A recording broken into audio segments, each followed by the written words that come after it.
Now, The Hunt Palmer Show. Waiting to rise again.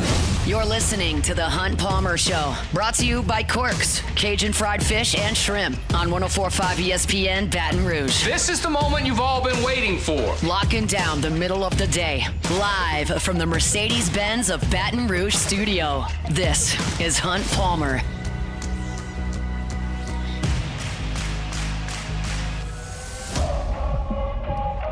Welcome in. Hunt Palmer coming to you from the Mercedes-Benz of Baton Rouge studio downtown in the capital city on this Friday. I hope the work week is in your rearview mirror. If it's not, we'll get you to the finish line here on 104.5 ESPN Baton Rouge. We're brought to you by Corks, Cajun fried fish and shrimp. Jacob, Beck, and Cassie Spazzali back there on the ones and twos. Let's get things rolling today. Lots to do over the course of 2 hours. Preston Guy is usually with us at 1:15 on Fridays.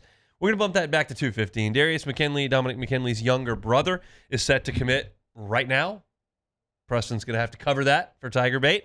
So we're going to see when that materializes. He'll get his work done, and then we'll chat with him at 2:15. We're also going to crank back up an old feature that's been really since the inception of this show. Meet the Freshmen. Actually, Hunt, they did. The commitment has been completed. He went on time at 1 o'clock? LSU got him. That is unheard of, that a high school commitment would go off exactly on time. So either way, Preston's going to do his work, and we're going to chat with him at 1:15. I'm going to talk about Darius McKenley in the next segment. I figured for sure we'd have to wait 15 minutes for that. Turns out that didn't happen. So that's good news for LSU. We'll talk about it coming up.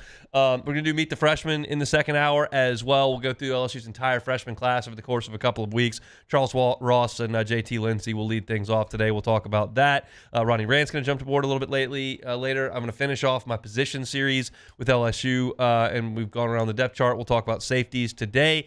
We're going to start things off with the Saints. We'll do that in our Genesis opening drive.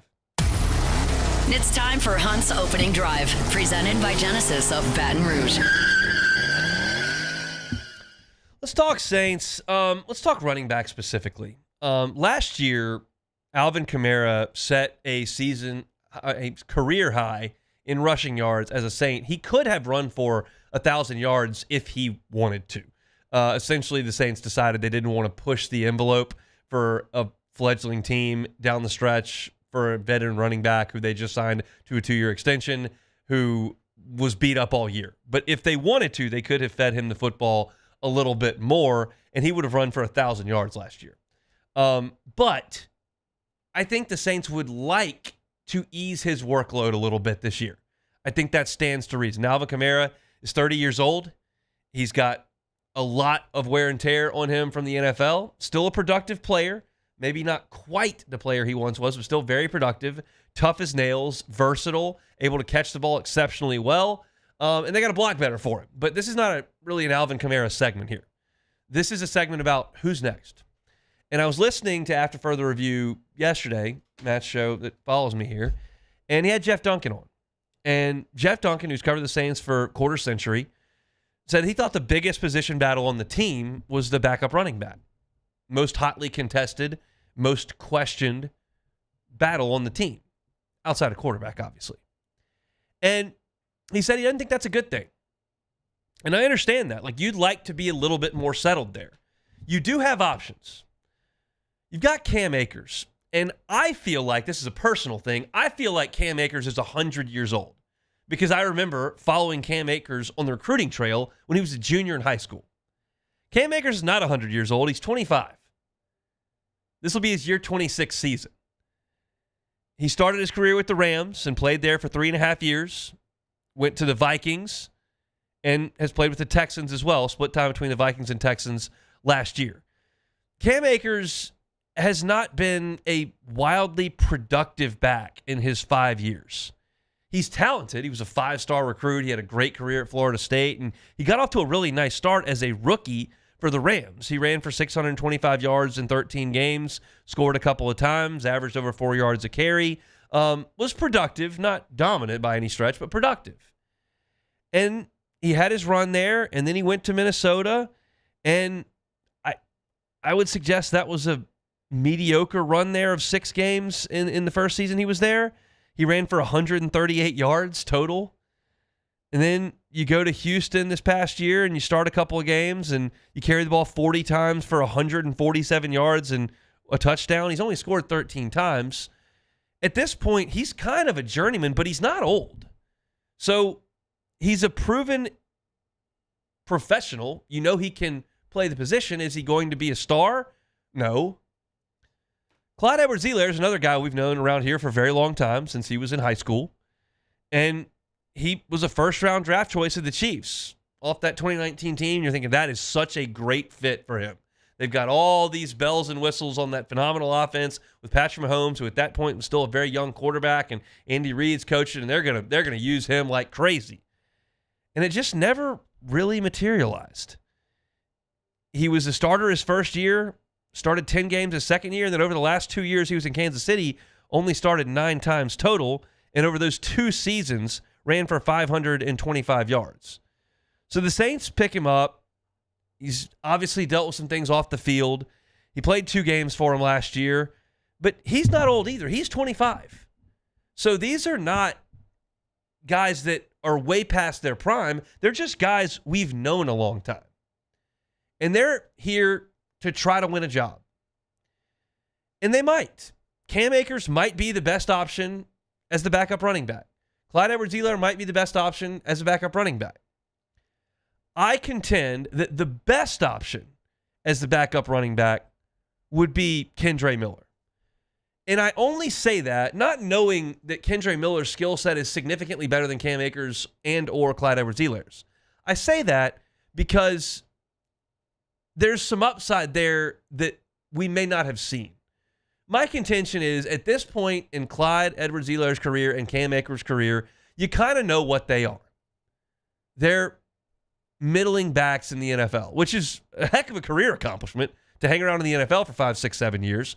But they haven't been difference makers. They've had multiple stops in their career. There's no cushier spot to play than Kansas City, and Clyde just never really found a groove there. So I don't feel like there's a lot of upside with either of them. With Kendre Miller, there is, because we haven't seen him. You know, he started 2 games in 2 years as a Saint. He's only played in 14. He scored 2 touchdowns on the ground, none receiving. He's caught the ball 15 times in 19 targets. He's rushed it 80. His average yards per carry is 3.8. There is upside in Kendre Miller in multiple ways. One, he hasn't played a lot. And 2, when he has played, the Saints' offensive line has been a mash unit. They have not stayed healthy at all the last 2 years up front. And those are Kendre Miller's only 2 years in the NFL. We're talking about a 23-year-old back who's never played behind a competent O-line and has dealt with injuries. There's clearly something we have not seen from him. But there's no guarantee we're going to, because the Saints have brought in help. So to me, if you're talking about players that have a chance to be on the next really good Saints team, which is the theme of my entire coverage of this franchise right now, who can be on the next great team? Do you think Cam Akers is going to be on that team? I don't. I don't think Clyde Edwards-Helaire is going to be on that team either. But Miller could be. Miller could be the heir apparent. Miller could be the guy. We haven't seen anything to suggest he will be, but we've seen so little that it stands to reason there may be more. So to me, as I watch this battle unfold and I watch them go through reps at camp, I want to see Kendre Miller emerge. And it's possible. I will tell you, I'm one of these guys who suggests that injuries oftentimes are bad luck. That, when I hear the term injury prone, I sometimes push back on that, really, or maybe just some really bad luck. That happens in sports. I don't think that pulling your hamstring in the first exercise of training camp is bad luck. I don't think you were ready for training camp. I don't know that. I'm not a doctor. I didn't do an MRI on Kendre Miller. I wasn't there when he hurt his hamstring. But it's pretty easy to deduce.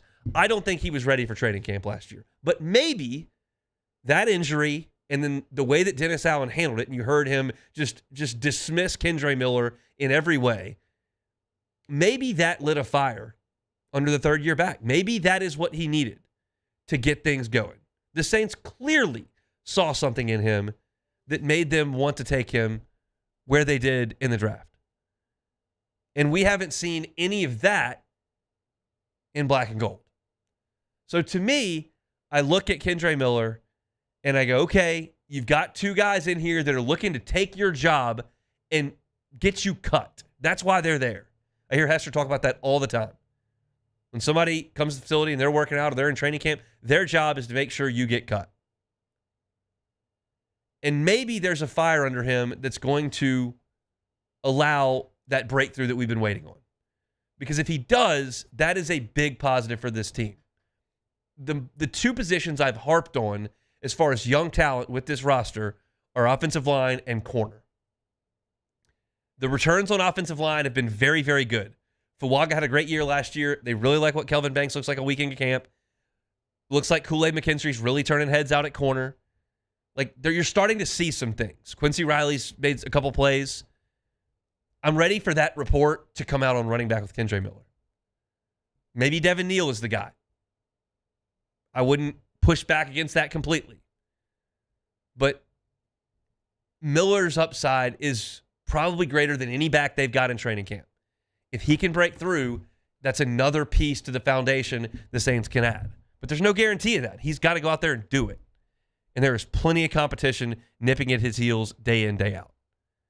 So that's my take on running back right now. We'll keep eyes on that, and we'll certainly talk to our Saints beat writers next week from camp. But I'm looking at Kendre Miller to be a breakout guy this training camp into the preseason and be that number 2 back behind Alvin Kamara, and they can lessen Kamara's workload, and eventually Miller can go ahead and be the heir apparent at running back for New Orleans.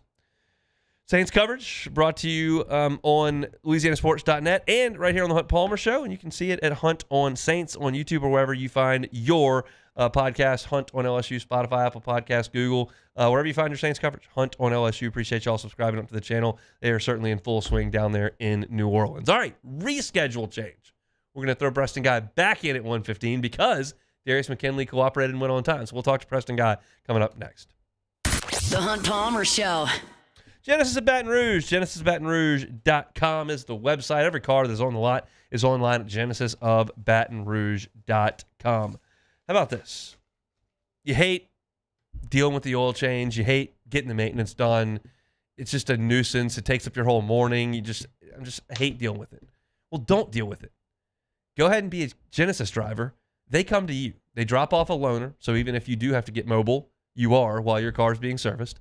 They handle your oil change. They handle your air filter. They handle the alignment and all the things that have to be done as far as maintenance goes. Take care of your car, one of the biggest investments we have. And you don't have to sit there and deal with it. It's valet. And when they're done, say, hey, all done, coming back to you. Drop your car off. You're good as new. It's just part of the experience of being a Genesis driver. You got to go check out the dealership, Airline at Piku, and just see the difference I'm talking about. The people are first class. The line of vehicles is wonderful. The perks that come with being a driver are fantastic. It's a luxury vehicle at a reasonable price. Check out the entire inventory at GenesisOfBatonRouge.com. That's GenesisOfBatonRouge.com. There it is, the extra mile, on the border of expected and extraordinary for those willing to go further, like vans customized for work or play, with safety and tech to keep you connected. Supported by a 5-star sales, service, and finance team. And backed by the 1-star you know. So go the extra mile. It's never crowded because so few have what it takes to go there. Mercedes-Benz Vans. Businesses like yours are the soul of our community. You deserve someone who'll deliver the internet services you deserve. That's why local businesses rely on Rev Business. 90 years of building connections. Visit us at letsrev.biz.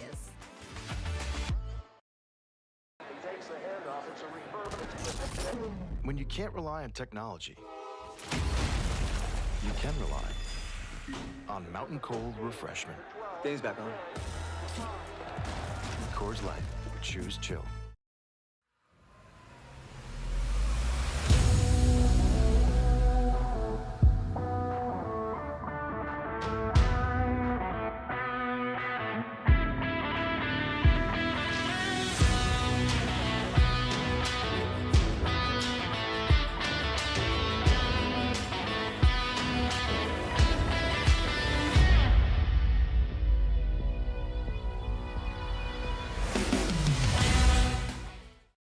At Auctioner, we know healing is a team sport.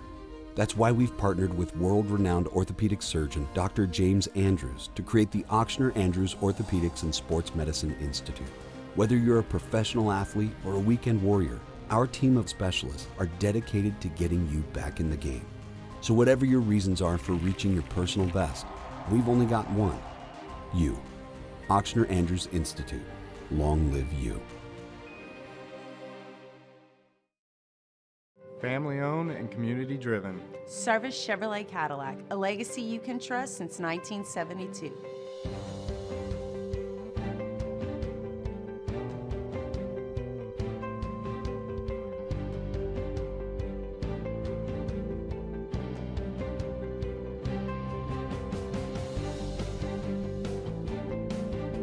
Service Chevrolet Cadillac, our family serving your family. For over 50 years. At Luba Workers' Comp, our journey began over 30 years ago with a simple belief: our clients come first. At Luba, our business has always been focused on people, not policies. Through every success and challenge, we've continued to grow because we've stayed true to our values, committed to providing you with genuine dependability. Because your well-being is more than a priority.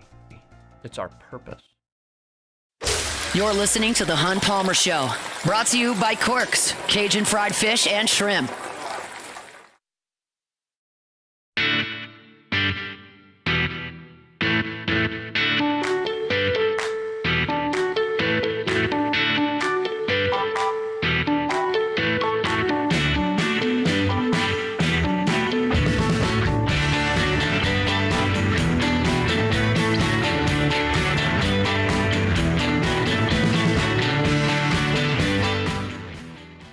Chugging along here on a Friday edition of the Hunt Palmer Show. We are brought to you by Corks, Cajun fried fish and shrimp.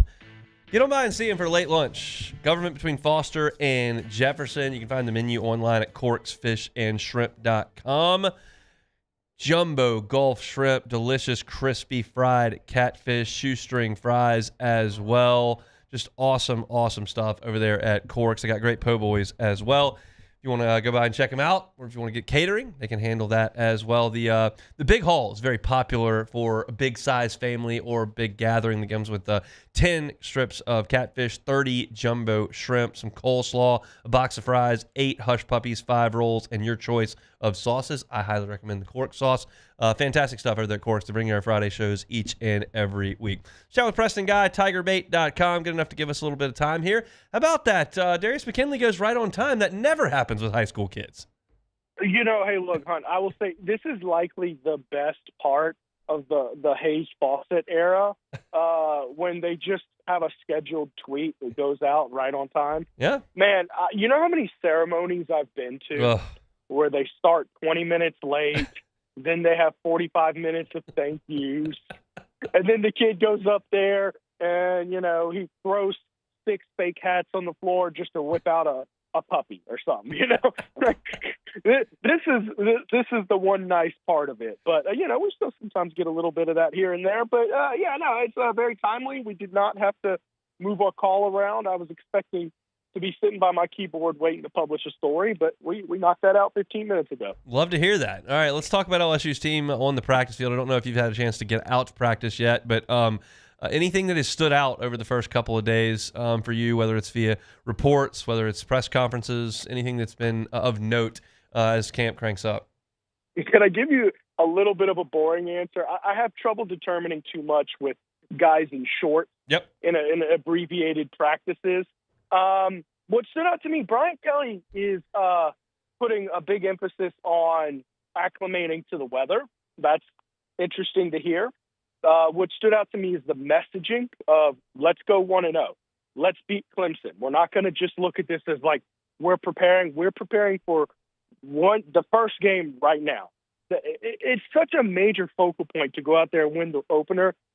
And what it tells me is Brian Kelly is more in tune with what the fans want than we give him credit for. It seems like a lot of times coaches are very good at blocking out the noise.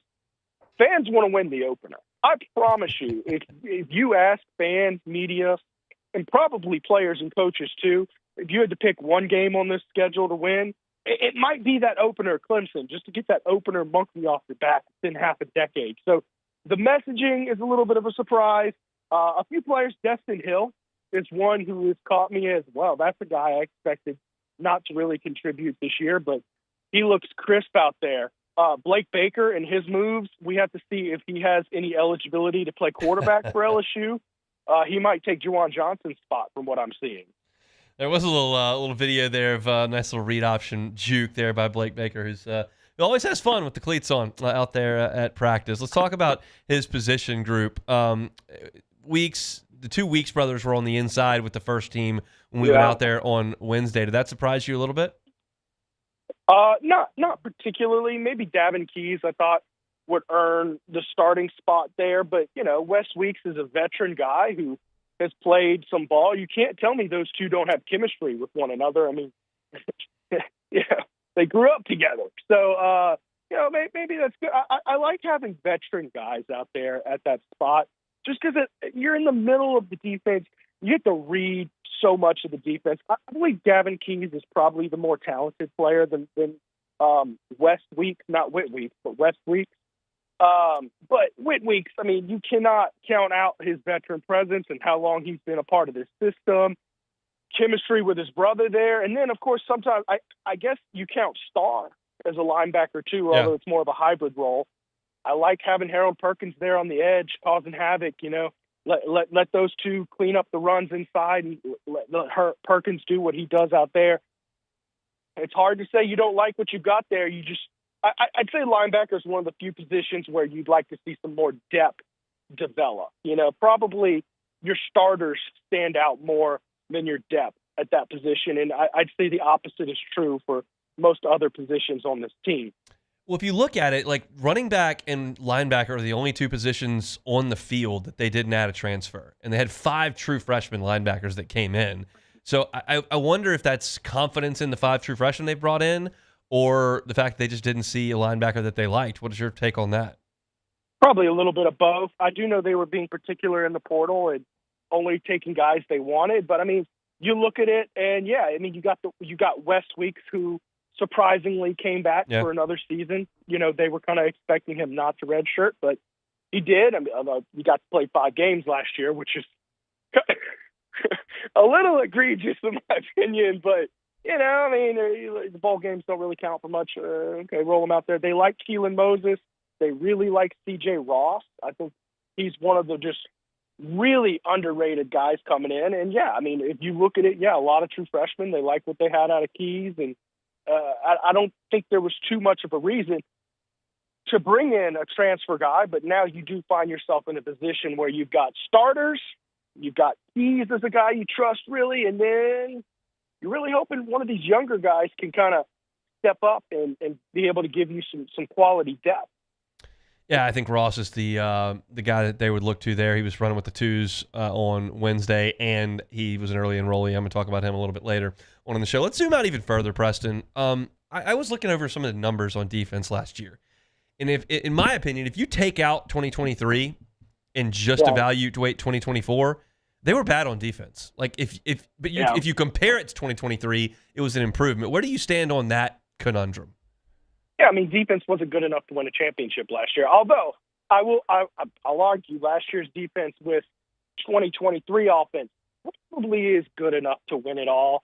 Might be a dogfight. You might lose a game on the way, but I think last year's defense, at least, I think they could have held a team from scoring 70 if needed. You know what I mean? Or maybe they get Ole Miss in 2023. Maybe they hold them back from scoring one more touchdown. You get what I mean? Yeah. But, I think, yes, objectively, it was not a good defense last year. I believe they ranked, 59th in the country in total defense. I'm just going off the top of my head. I don't have that metric pulled up. But that's not good enough to win a championship with most offenses. Most of the time, you're going to need a top 25 defense and a top 25 offense as well, and preferably at least one of those much higher.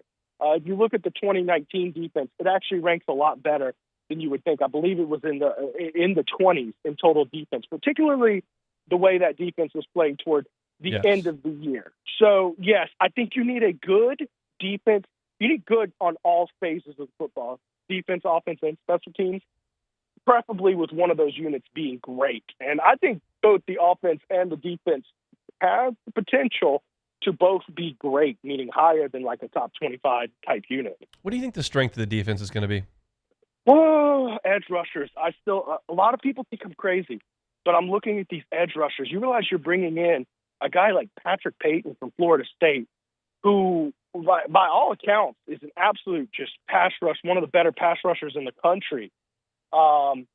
And he likely might not be a starter. In fact, right now, he is not on your starting defense.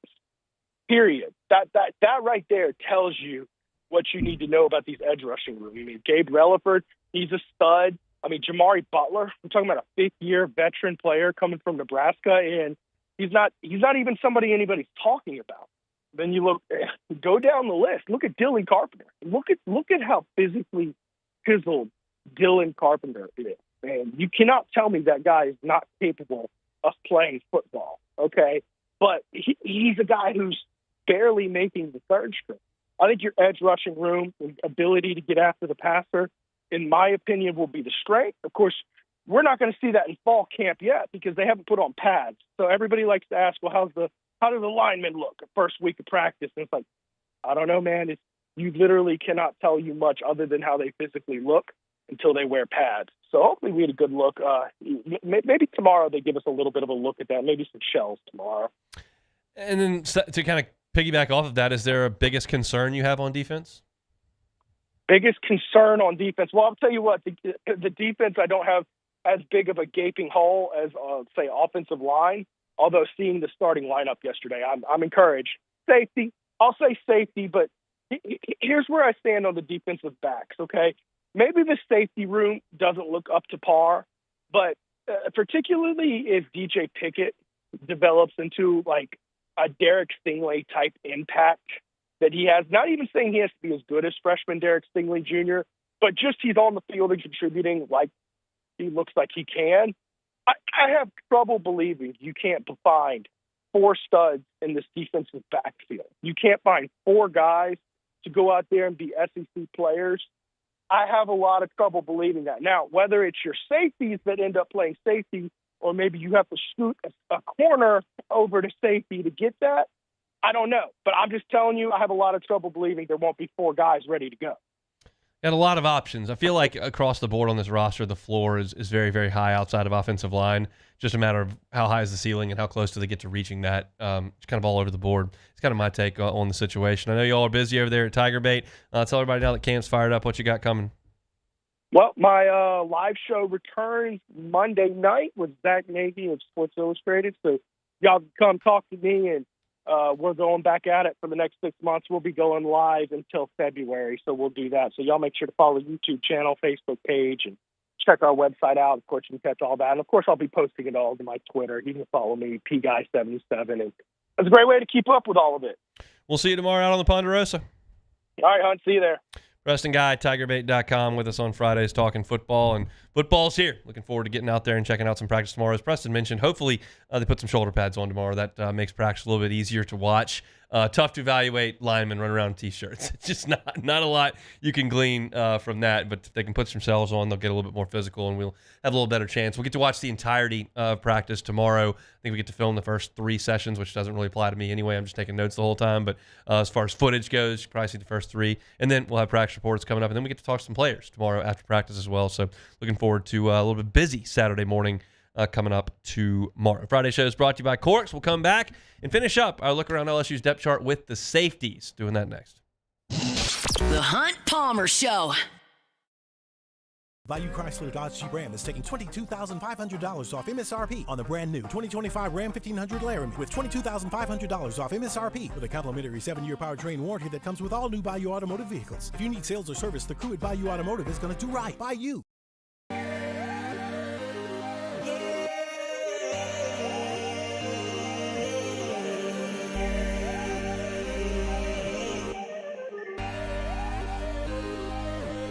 You gotta believe in a dream. Believe. You gotta believe in a dream. Believe.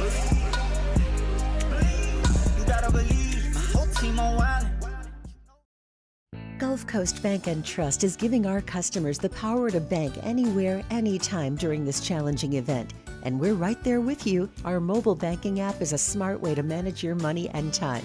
Gulf Coast Bank and Trust, the bank that cares about you. Flight by Yingling is raising the bar by crafting the next generation of light beer. With only 2.6 carbs and 95 calories, this is premium refreshment 6 generations in the making. Flight by Yingling. Raise the bar. When it comes to industrial construction, River Parish Contractors can do it all. Mechanical, structural, custom fabrication, specialized welding and turnaround services. Strategically located in between Baton Rouge and New Orleans, we have the local team with the experience and commitment to safety to manage the most complex industrial projects. Period. Here's the deal. Partnering with us means your project is delivered on time, on budget, and most important, safely. River Parish Contractors, let's get building. These ice cubes could have been a thankless bed for an all-you-can-eat salad bar. But instead, they cradle and cool the crisp, refreshing Dos Equis. Nicely done, ice cubes. At Bayou Automotive, we believe in a sales process that puts you first. We want you to experience an easy purchase with clear pricing and great service. Let Bayou Ford and Bayou Chrysler Dodge Jeep Ram be your trusted partners in finding your perfect vehicle. The crew at Bayou Automotive is going to do right by you. Looking for the ultimate game day experience? Come to the Queen Casino in Baton Rouge. Savor game day platters and snacks, plus drink specials at 1717 Kitchen and Cocktail. So come out for game day and let our team make you the MVP. The Queen Casino, where every moment is a win. Today, we are shaping tomorrow. We are researching how extreme stress impacts the immune system, from trauma victims to athletes and even astronauts. Our work is leading the way in sepsis treatment, saving countless lives. We're unlocking the mind with music in exciting new ways. Our Lady of the Lake Health and LSU are improving the health of our state. That's the impact of champions. Imagine the impact we'll have on the future. Together, we roar. At Sunshine, we know what you see when you look at your land. Where others may see dirt, you see the foundation you've built your life on. This, it's hallowed ground. It's past, present, and future. We're proud to provide quality John Deere equipment to help you maintain the land you love. Check out our current promotions and learn more about what it means to be powered by sunshine at sunequip.com.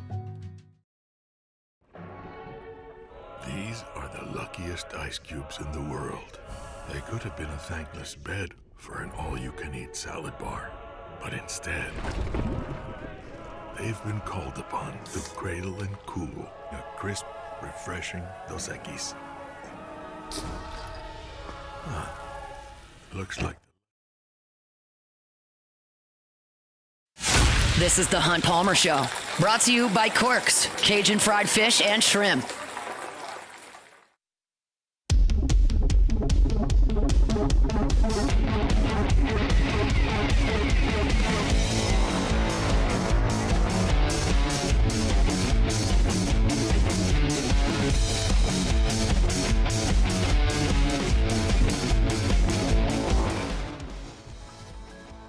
Had a series running on LouisianaSports.net over the last 2 weeks called In-Depth Chart. If you're looking to get familiarized with this LSU football roster and would like to kind of take a trip around the depth chart, you can go to the LouisianaSports.net teams page, click LSU, and every single story that I've written called In-Depth Chart is right there. I finished it up this morning with safeties. Last position, and I think one that raises a lot of question marks because coaches, generally speaking, don't call out players or position groups that often. It happens, but it doesn't happen that often.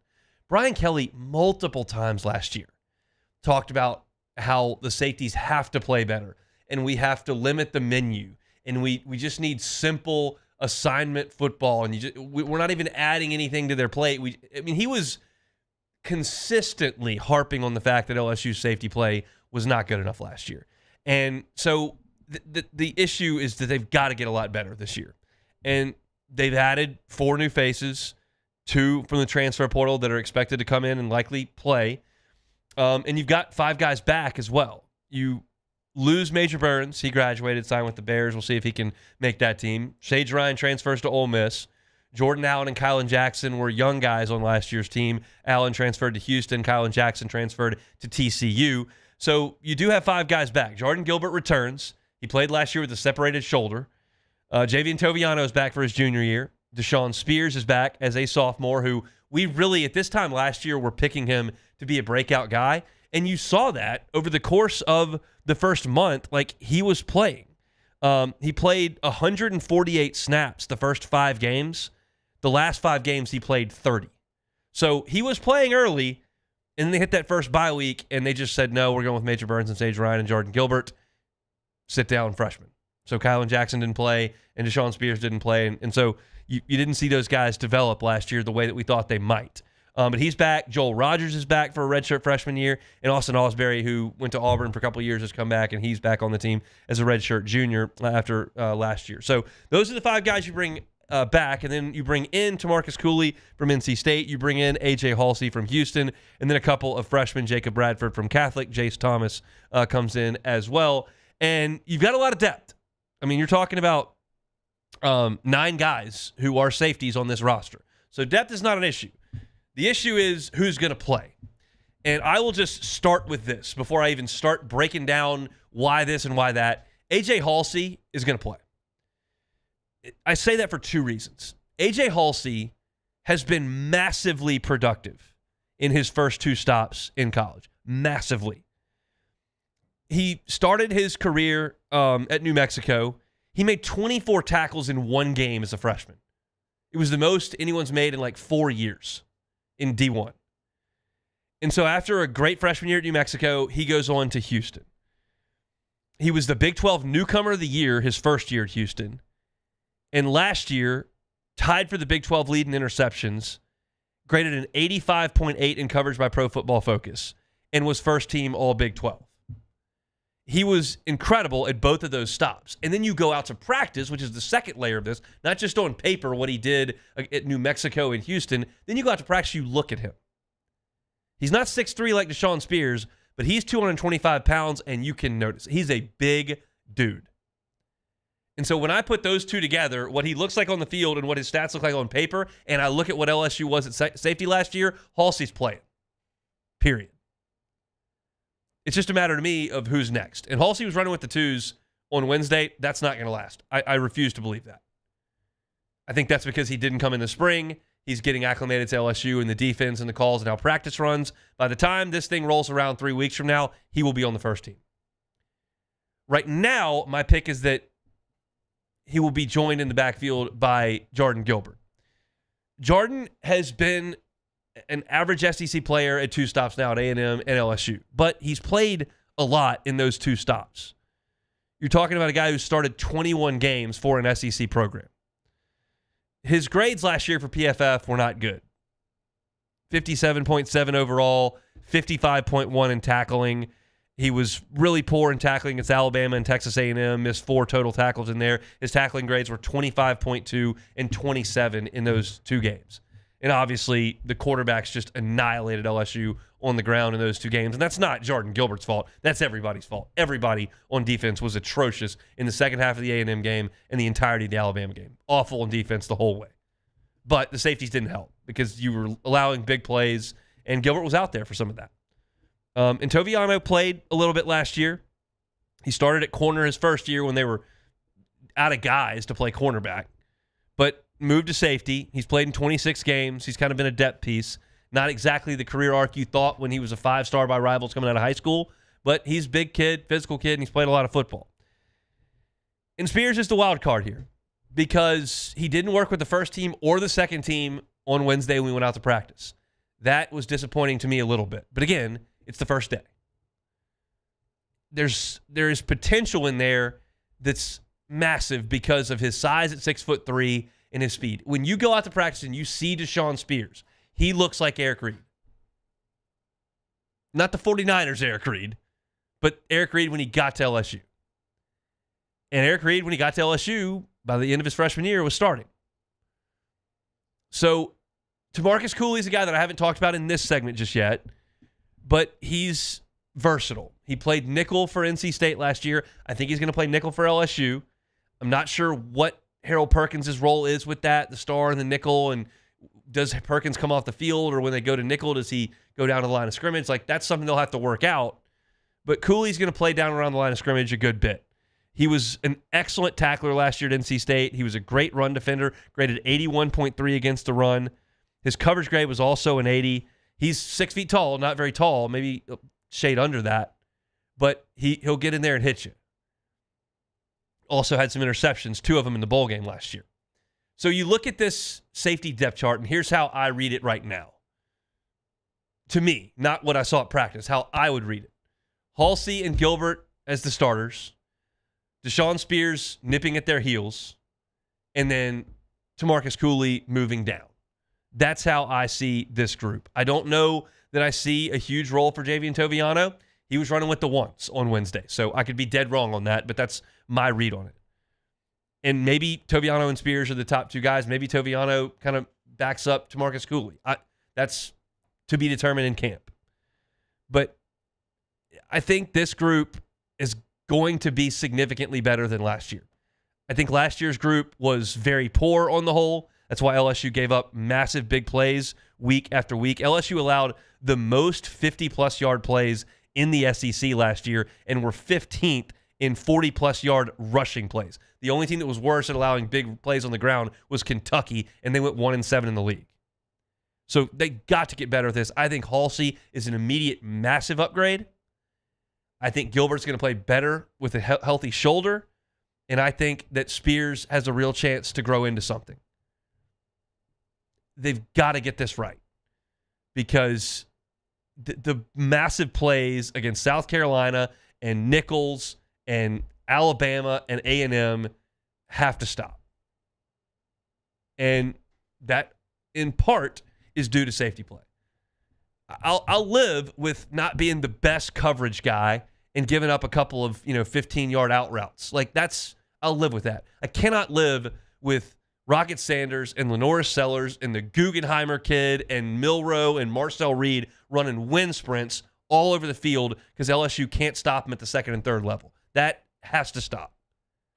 Those big plays are demoralizing. They're game-changing. They get the away crowd going. I mean, you saw the crowd in College Station when they got rolling. You've got to stop that at 8 to 15 yards and not let it go for 60. And safety's got to help with that. And I can't help but think that a guy like A.J. Halsey, who had 24 tackles in a game, was all first team all Big 12, not first team all Ivy League, all Big 12, is going to be able to step in and make some tackles. And hopefully Deshaun Spears kind of grows into that as well. I'm bullish on this group. I don't think it's, 2011. I don't think it's 2019. We had Delpit back there. But I think you've got a chance to be above average. And I think you can stop some of the big plays, and I think you'll have sure tacklers. And you were not good enough there last year. And I don't want to knock on specific players, but I think the talent that you've got on this depth chart compared to last year's depth chart, that is significant. And I'll kind of leave it at that, right? I think you all know where we're going here. This is a group that should be better on paper, should be better on the field. And it's a big, big deal for LSU to get that fixed. Jake Olson's group was not good last year. That's got to change in a hurry. I think it just might. I've got a little bit deeper look at the safeties at LouisianaSports.net. Got some more numbers there you can check out. If you just prefer the written word, you can find it for free over at LouisianaSports.net. Every single position now has been previewed. Started at center, went to guard, tackle, tight end, wide receiver, running back, quarterback, came to the defensive side of the ball, defensive tackle, edge, linebacker, corner, and safety. Gone through the entire thing. So if you want to familiarize yourself with this LSU roster, go check that out at LouisianaSports.net. All right, we'll step aside. I've got this written on the dock. Beck has no idea what this is. We're giving him a pop quiz. We'll do that next. The Hunt Palmer Show. ED, low T, or simply seeking to optimize your health and performance? Goodwood Men's Sexual Wellness offers a range of discreet services to address your specific needs. We empower men to reclaim their health and confidence. Visit yourgoodwood.com. At Bayou Automotive, we believe in a sales process that puts you first. We want you to experience an easy purchase with clear pricing and great service. Let Bayou Ford and Bayou Chrysler Dodge Jeep Ram be your trusted partners in finding your perfect vehicle. The crew at Bayou Automotive is going to do right by you.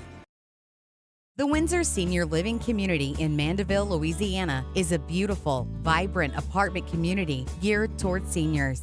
They are nestled right in the heart of Mandeville, where seniors live a more carefree lifestyle in spacious apartments with the peace of mind that comes from having a little extra help. Call the Windsor at 985-624-8040 to schedule a lunch and tour. Come see how the Windsor can be your passport to peace of mind. At Luba Workers' Comp, our journey began over 30 years ago with a simple belief. Our clients come first. At Luba, our business has always been focused on people, not policies. Through every success and challenge, we've continued to grow because we've stayed true to our values, committed to providing you with genuine dependability. Because your well-being is more than a priority. It's our purpose.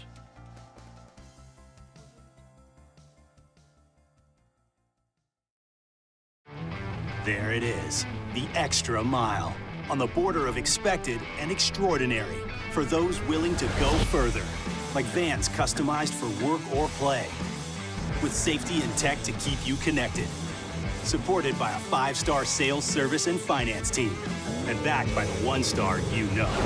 So go the extra mile.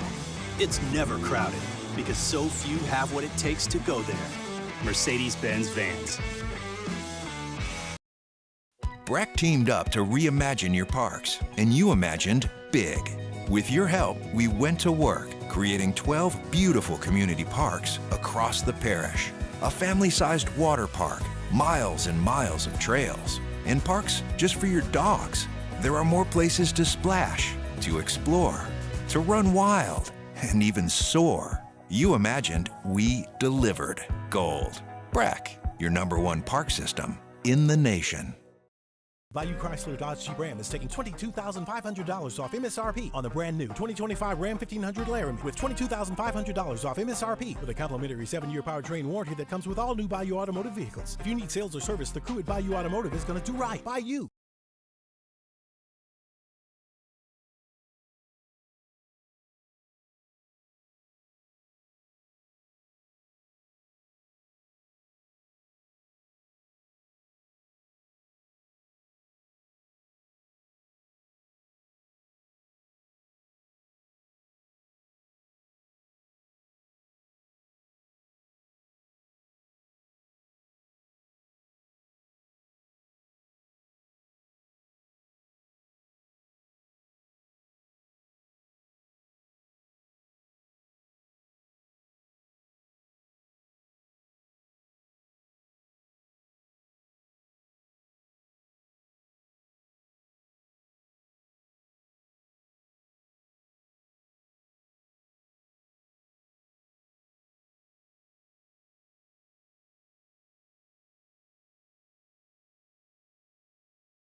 You're listening to The Hunt Palmer Show, brought to you by Corks, Cajun fried fish and shrimp.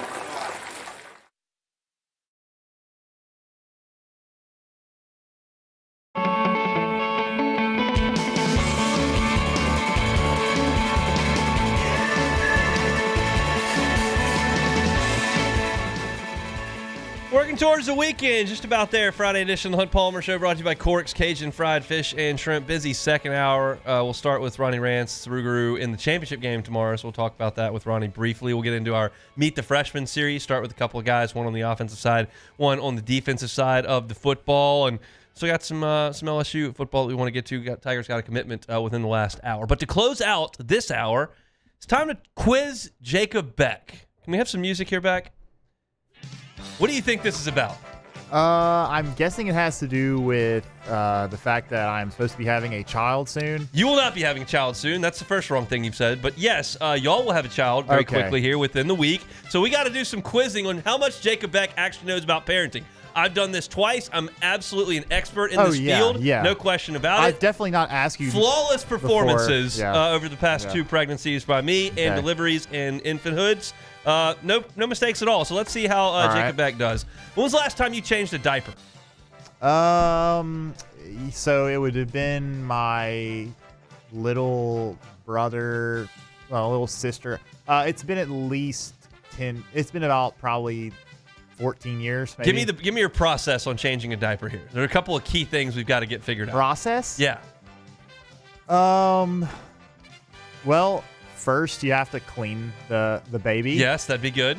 And then, there's different types of diapers, but you have to wrap them around everything. What we're looking for here is make sure that the clean diaper is put down first. Yeah. The child is put down, diaper on. Okay. So you can quickly cover up, because there can be significant issues if we don't cover up very quickly. Well, it's a girl. We don't want a second thing happening here. Okay. I know about sometimes the boys they can. Yes. But however. Yeah. Sometimes we got the other end that's an issue, and we got to get that covered up. Okay. So let's make sure we make that happen. All right. How many ounces of water does a newborn need per day? Well, I thought they just needed milk. That's correct answer. Yeah. No water for the newborns. It's formula. Or breast milk. That works. So we're not doing water. That's a common mistake. My wife is a nurse practitioner. Sometimes people give babies water. It's not going to hurt the baby. They don't need it. They need to use that stomach room for some formula or breast milk. Good job right there. How often does a baby need to eat? Oh, shoot. Whenever they're like an infant, or they're like firstborn, they need to eat like every 2 or 3 hours, I think. 3 hours. Well done, Beck. You're doing quite well here. Is your car seat installed? I have the base. I have the base installed. Yes. Okay, and so we know how to click it in. Yep. Are we a master at this? I don't know if you knew this, Hunt, but you can actually go to the sheriff's office and they will make sure that it's installed properly. So we went there and made sure that it's all checked out. It's good. Car seats weigh approximately 900 pounds. I hope you're prepared for that. Yeah. All right. Talking about sleep. All right. What does a baby sleep in? Well, whenever they're newborns, usually it's a bassinet. Okay, I'm talking about what are they dressed in? What do they need to be sleeping in? Typically a onesie, I think. Sure. Yeah. Is there anything else that the baby needs to sleep in? You got a swaddle on. A swaddle. Yeah. How's our swaddling technique, Beck? This is vital. Well, I obviously haven't done it yet. I probably should practice, maybe get a doll or something to practice on, but I haven't done it yet. But I do know, I do know like the technique of it. But we'll see. Why do you swaddle the baby? Oh, because it helps them feel like they were in the womb. A little bit like that. However, they also will move their arms. Yeah, you don't very want them to violently. move their arms. Wake Yeah. up. So Yeah, you got to yeah. tape them down.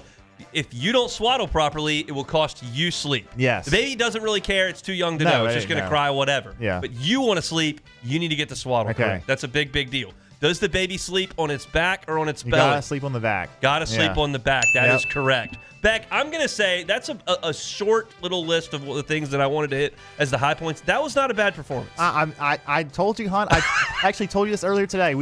I've been doing a lot of watching of videos, research, all kinds of stuff. I've been doing a lot. Do you have any questions for me? Well, as the resident expert I in this don't matter. think so. I've actually asked you multiple questions before, and you've been like, "Actually, that's Alyssa's side." I don't know. So some of the stuff is Alyssa's side. Yeah. So I don't think so. The mother of my children is a pediatric nurse. Yeah. So she's gonna There's know. some things I don't deal with at Yeah. all. Makes sense. Dosage of medicine, those types of things, I got nothing. But she Yeah. can help with that. She takes her cell phone light and shines down there looking at tonsils and stuff. I can't do that.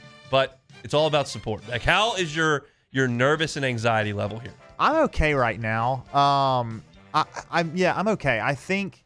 I'm afraid to ask this question. Okay. What time do you wake up in the morning? Usually around 8. I know what the future holds. Don't worry. I'm aware. Is the nursery ready? Yes, it is very 100%? ready. Yes, 100%. And it's not too much doing on my own. I did paint. We painted the walls. Okay. A nice pink. I was involved in that. However, most of this is all my wife. She she is a very big planner, so she was already way ahead of the curve on this stuff. My parents reportedly had a massive meltdown as they were painting my nursery before I was born. Why? Apparently, my dad painted half of like the wrong color or something. My mom saw it and started crying. Good. It was a big deal. Ooh. But hopefully that hasn't happened. No, we got the right color. That's good. I like to hear that. Yeah. And then sleeping in the hospital. Yes. You're a bit of a tall fella. I am. How do we feel this is going to work? It's not going to work out well, I don't think. I have a 6'5" friend who brought an air mattress. Yeah, have you looked into that? That's actually, I haven't. That's actually not a terrible idea. I may have to consider that, actually. Look, Women's Hospital, phenomenal place. Great that we place, we had the kids. Got sleeping arrangement. Yeah, it's a bit of a chore. Yeah. But at that point, you're not really in a no position one's to worried complain about very us. much. Yeah, nobody's worried about us. No one's going to listen to anything you have to say. No. You will do this, I would imagine. You're going to get up a few times while you're still in the hospital and look at the baby and try to make sure it's breathing. Yeah. I did that even with the second one, even though I knew it was breathing. They've got a thing on the foot that if there's something goes on, they'll all know. But it's you just have to do it. You're just like, are you sure? Because you're not moving very much. They sleep a lot. Beck, adequately prepared, Thank we you. think. I We'll think see so. how things go over the next week. All right, that's hour number one. We'll come back and have some fun with hour number two. Last hour of the week, talking some LSU football and some Saints. We'll meet the freshmen and talk to Ronnie Rants after Sports Center on this Friday edition of the Hunt Palmer Show. The Hunt Palmer Show. There it is, the extra mile, on the border of expected and extraordinary for those willing to go further, like vans customized for work or play, with safety and tech to keep you connected, supported by a 5-star sales, service, and finance team, and backed by the 1-star you know. So go the extra mile. It's never crowded, because so few have what it takes to go there. Mercedes-Benz Vans. At Sunshine, we know what you see when you look at your land. Where others may see dirt, you see the foundation you've built your life on. This, it's hallowed ground. It's past, present, and future. We're proud to provide quality John Deere equipment to help you maintain the land you love. Check out our current promotions and learn more about what it means to be powered by sunshine at sunequip.com. Businesses like yours are the soul of our community. You deserve someone who'll deliver the internet services you deserve. That's why local businesses rely on Rev Business, 90 years of building connections. Visit us at letsrev.biz. Baton Rouge's home for real rock. It's Eagle 98.1. Foo Fighters. Led Zeppelin. AC/DC. Pearl Jam. And the flagship home for LSU sports. Take us anywhere with the Eagle 98.1 app. Eagle 98.1 is the rock station. ED, low T, or simply seeking to optimize your health and performance? Goodwood Men's Sexual Wellness offers a range of discreet services to address your specific needs. We empower men to reclaim their health and confidence. Visit yourgoodwood.com. Hi, this is Beth Serena. Welcome to my pool.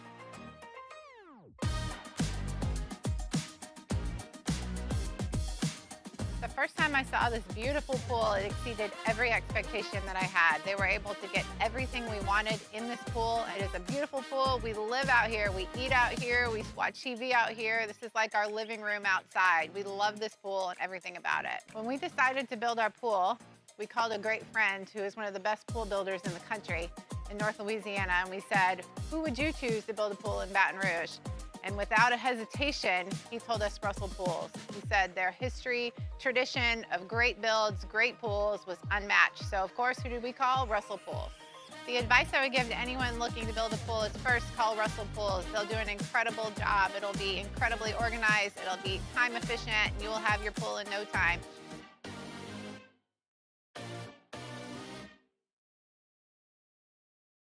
At Auctioner, we know healing is a team sport. That's why we've partnered with world-renowned orthopedic surgeon Dr. James Andrews to create the Auctioner Andrews Orthopedics and Sports Medicine Institute. Whether you're a professional athlete or a weekend warrior, our team of specialists are dedicated to getting you back in the game. So whatever your reasons are for reaching your personal best, we've only got one: you. Auctioner Andrews Institute. Long live you.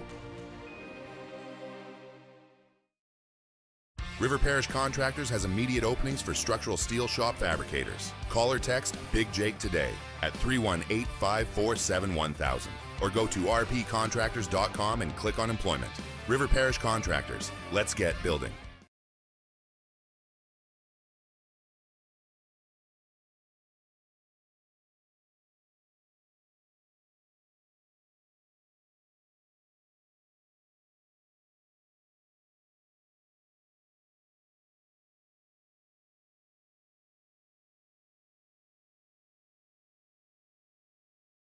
Is Sports Center.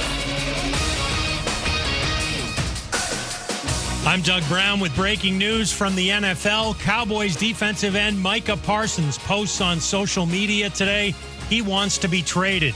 This year is the last season of his rookie contract, and with talks bogged down on a possible extension, Parsons says he no longer wants to play for the Cowboys. ESPN's Adam Schefter reports Commanders wideout Terry McLaurin, who's been trying to get an extension of his own, is also asking to be traded. ESPN's Mike Tannenbaum believes McLaurin won't be packing a bag anytime soon. The reality is, it's like, Terry, like, you're a Commander. Like, you're under contract, and we're really hoping to give you more money, and if it's not enough, play it out. But you're not going anywhere. Mike Tannenbaum on ESPN Radio's Unsportsmanlike. Buccaneers quarterback Baker Mayfield missed today's practice with a sore right hand. He is day-to-day. Jets defensive end Quinnen Williams missed practice today. He'll be out up to 2 weeks with a left calf strain. Jets coach Aaron Glenn calls the downtime for Williams precautionary. Your summer drink is here. Twisted Tea is a smooth, refreshing, hard iced tea with 5% alcohol, making it the perfect drink to take any day this summer to the next level. Twisted Tea Brewing Company, Cincinnati, Ohio. Please drink responsibly. Now, The Hunt Palmer Show. Waiting to rise again. You're listening to The Hunt Palmer Show. Brought to you by Corks, Cajun fried fish and shrimp on 104.5 ESPN Baton Rouge. This is the moment you've all been waiting for. Locking down the middle of the day. Live from the Mercedes-Benz of Baton Rouge studio. This is Hunt Palmer.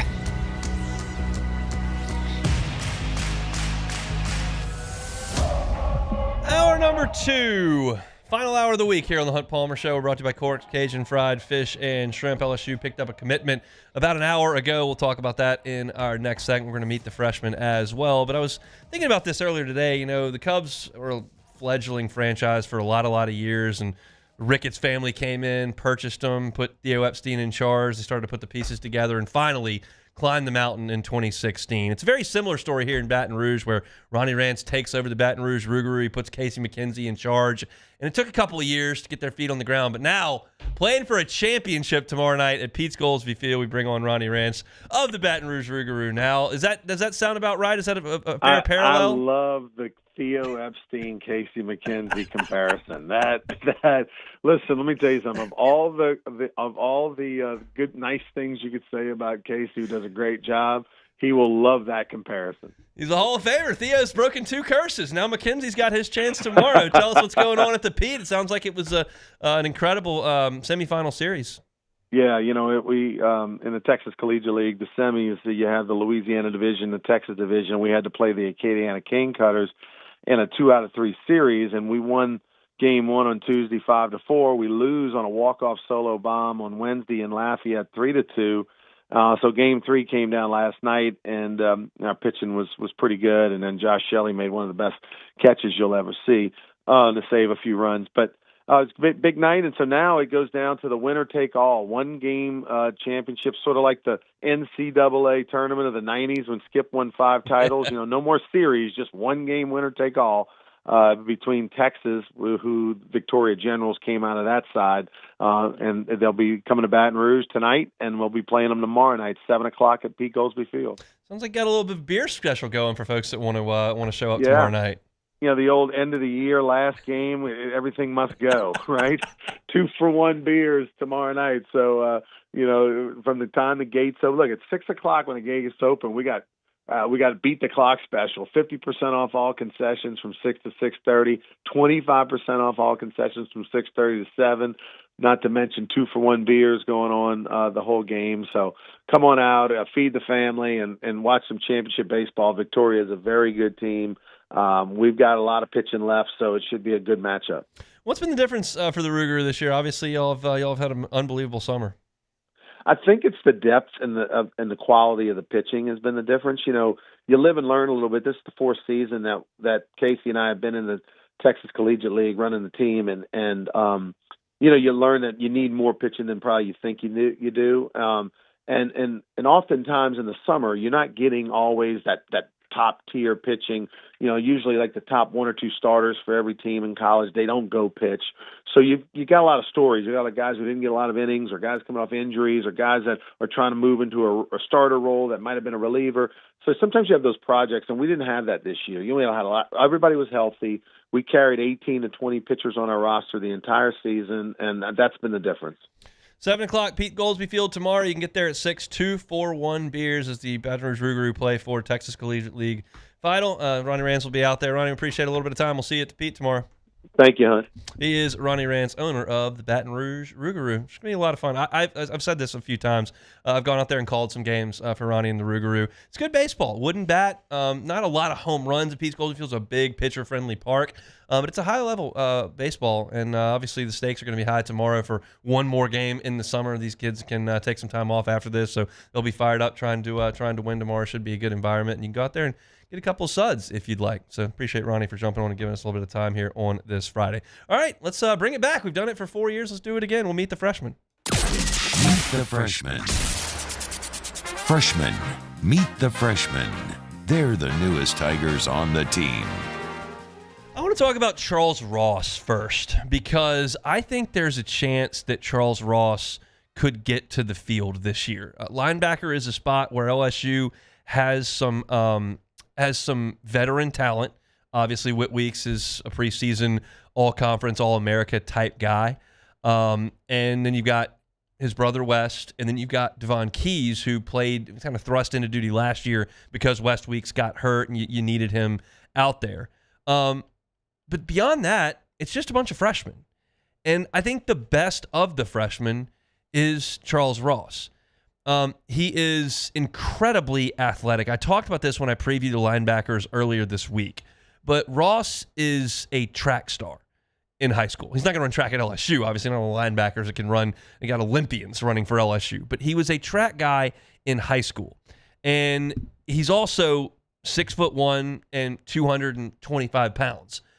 So the athleticism is off the charts. You look at his recruiting profile, and he was the number 8 linebacker in the country in terms of the composite, number 2 linebacker in the country in terms of 24/7. Was a 4-star recruit across the board from the Houston area at North Shore. And I just think he's got a chance to really blossom at LSU. How quickly that happens, we'll see. It was interesting to see Whit Weeks and West Weeks playing inside backer with the first team, and then you saw the second team come out, and that was Devon Keys and Charles Ross. So it may take somebody being nicked up for him to get in there, or maybe he just forces his way to the field because of that size and speed combination. But he is a really, really good athlete, and I'm excited to see what he can do in Baton Rouge over his time. I think that his presence in the spring was really impactful for him and for the staff. You hear the players talk about him. You hear the coaches talk about him.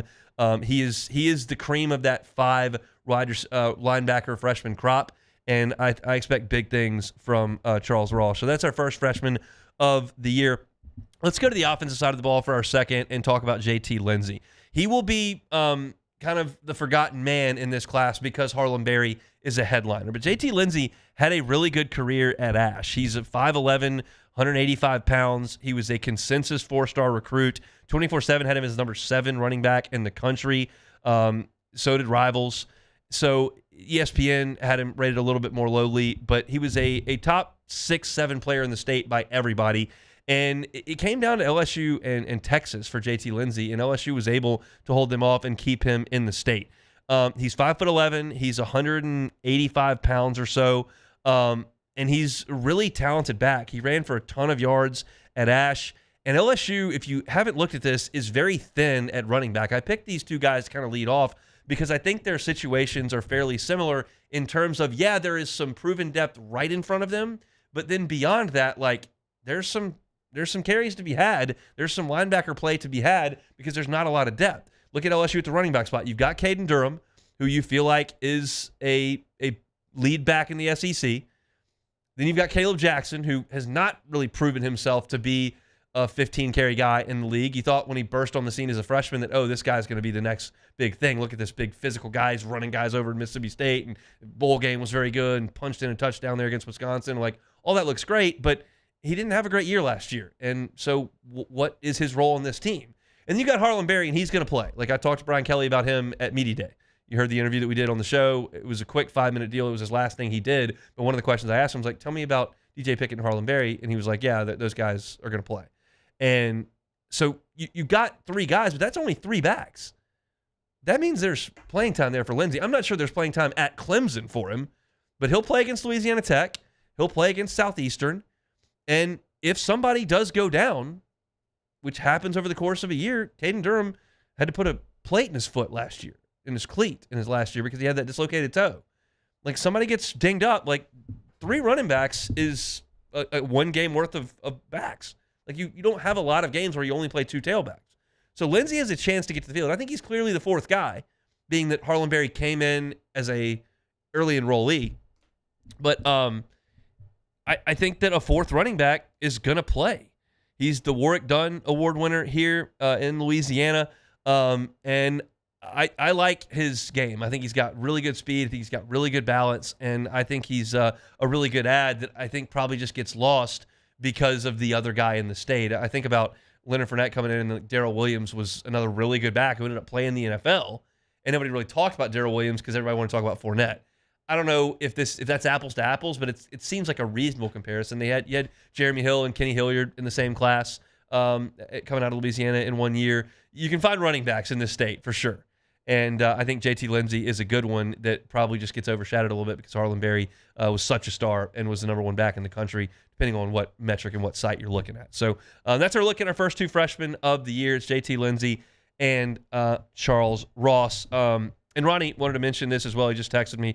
Free ticket night thanks to AMG Specialty Hospitals. So free tickets to the game thanks to the folks at AMG Specialty Hospitals. So if you want to go see the Rougarou, free to get in. And you're talking about, hey, 2-for-1 drinks. He said everything's got to go. It's the last game. They don't want to have any concessions left. They've already bought them.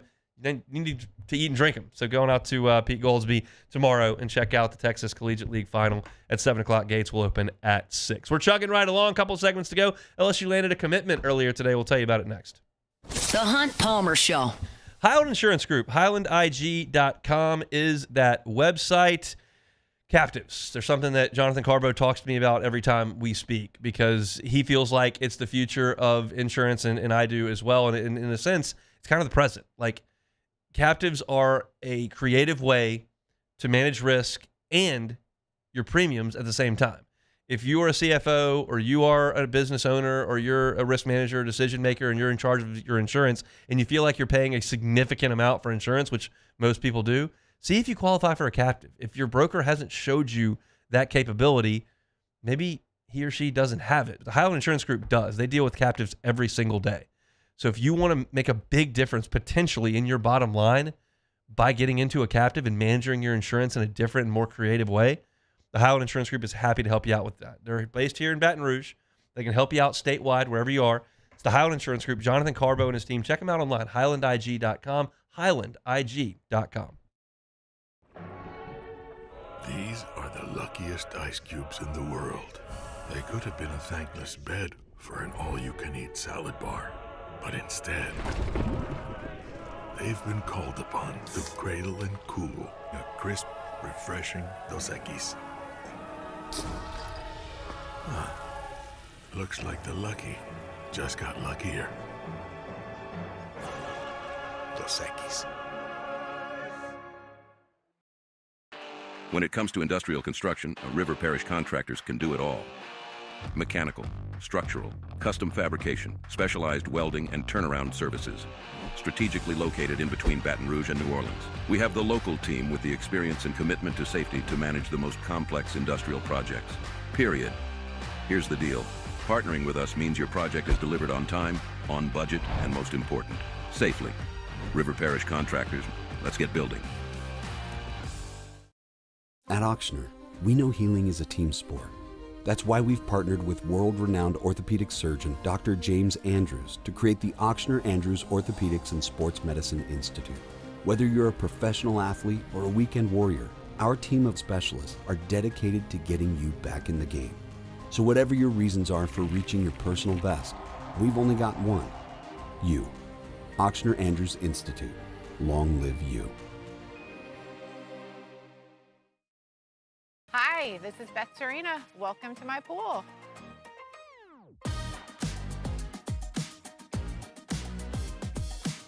The first time I saw this beautiful pool, it exceeded every expectation that I had. They were able to get everything we wanted in this pool. It is a beautiful pool. We live out here. We eat out here. We watch TV out here. This is like our living room outside. We love this pool and everything about it. When we decided to build our pool, we called a great friend who is one of the best pool builders in the country in North Louisiana, and we said, who would you choose to build a pool in Baton Rouge? And without a hesitation, he told us Russell Pools. He said their history, tradition of great builds, great pools was unmatched. So of course, who did we call? Russell Pools. The advice I would give to anyone looking to build a pool is first call Russell Pools. They'll do an incredible job. It'll be incredibly organized. It'll be time efficient, and you will have your pool in no time.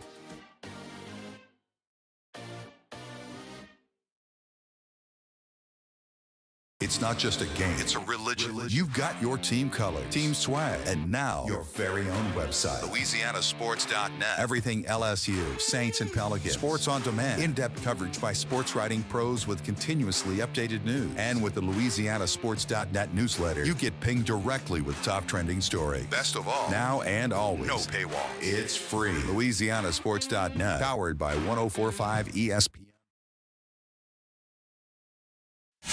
This is the Hunt Palmer Show, brought to you by Corks, Cajun fried fish and shrimp.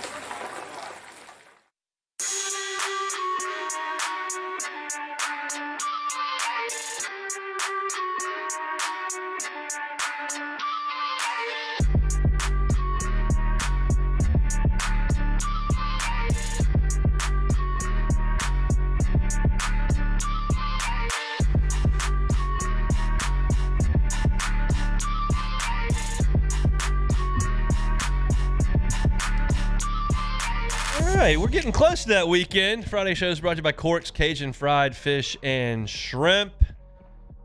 Check out the menu online, corksfishandshrimp.com. If you got a hankering for a po' boy, highly recommend the folks over at Corks. And if you're starting to think about your tailgates as well that are coming up in September, you can absolutely count on the folks at Corks to make sure you've got enough food to feed the whole tailgate. They are awesome at feeding in bulk.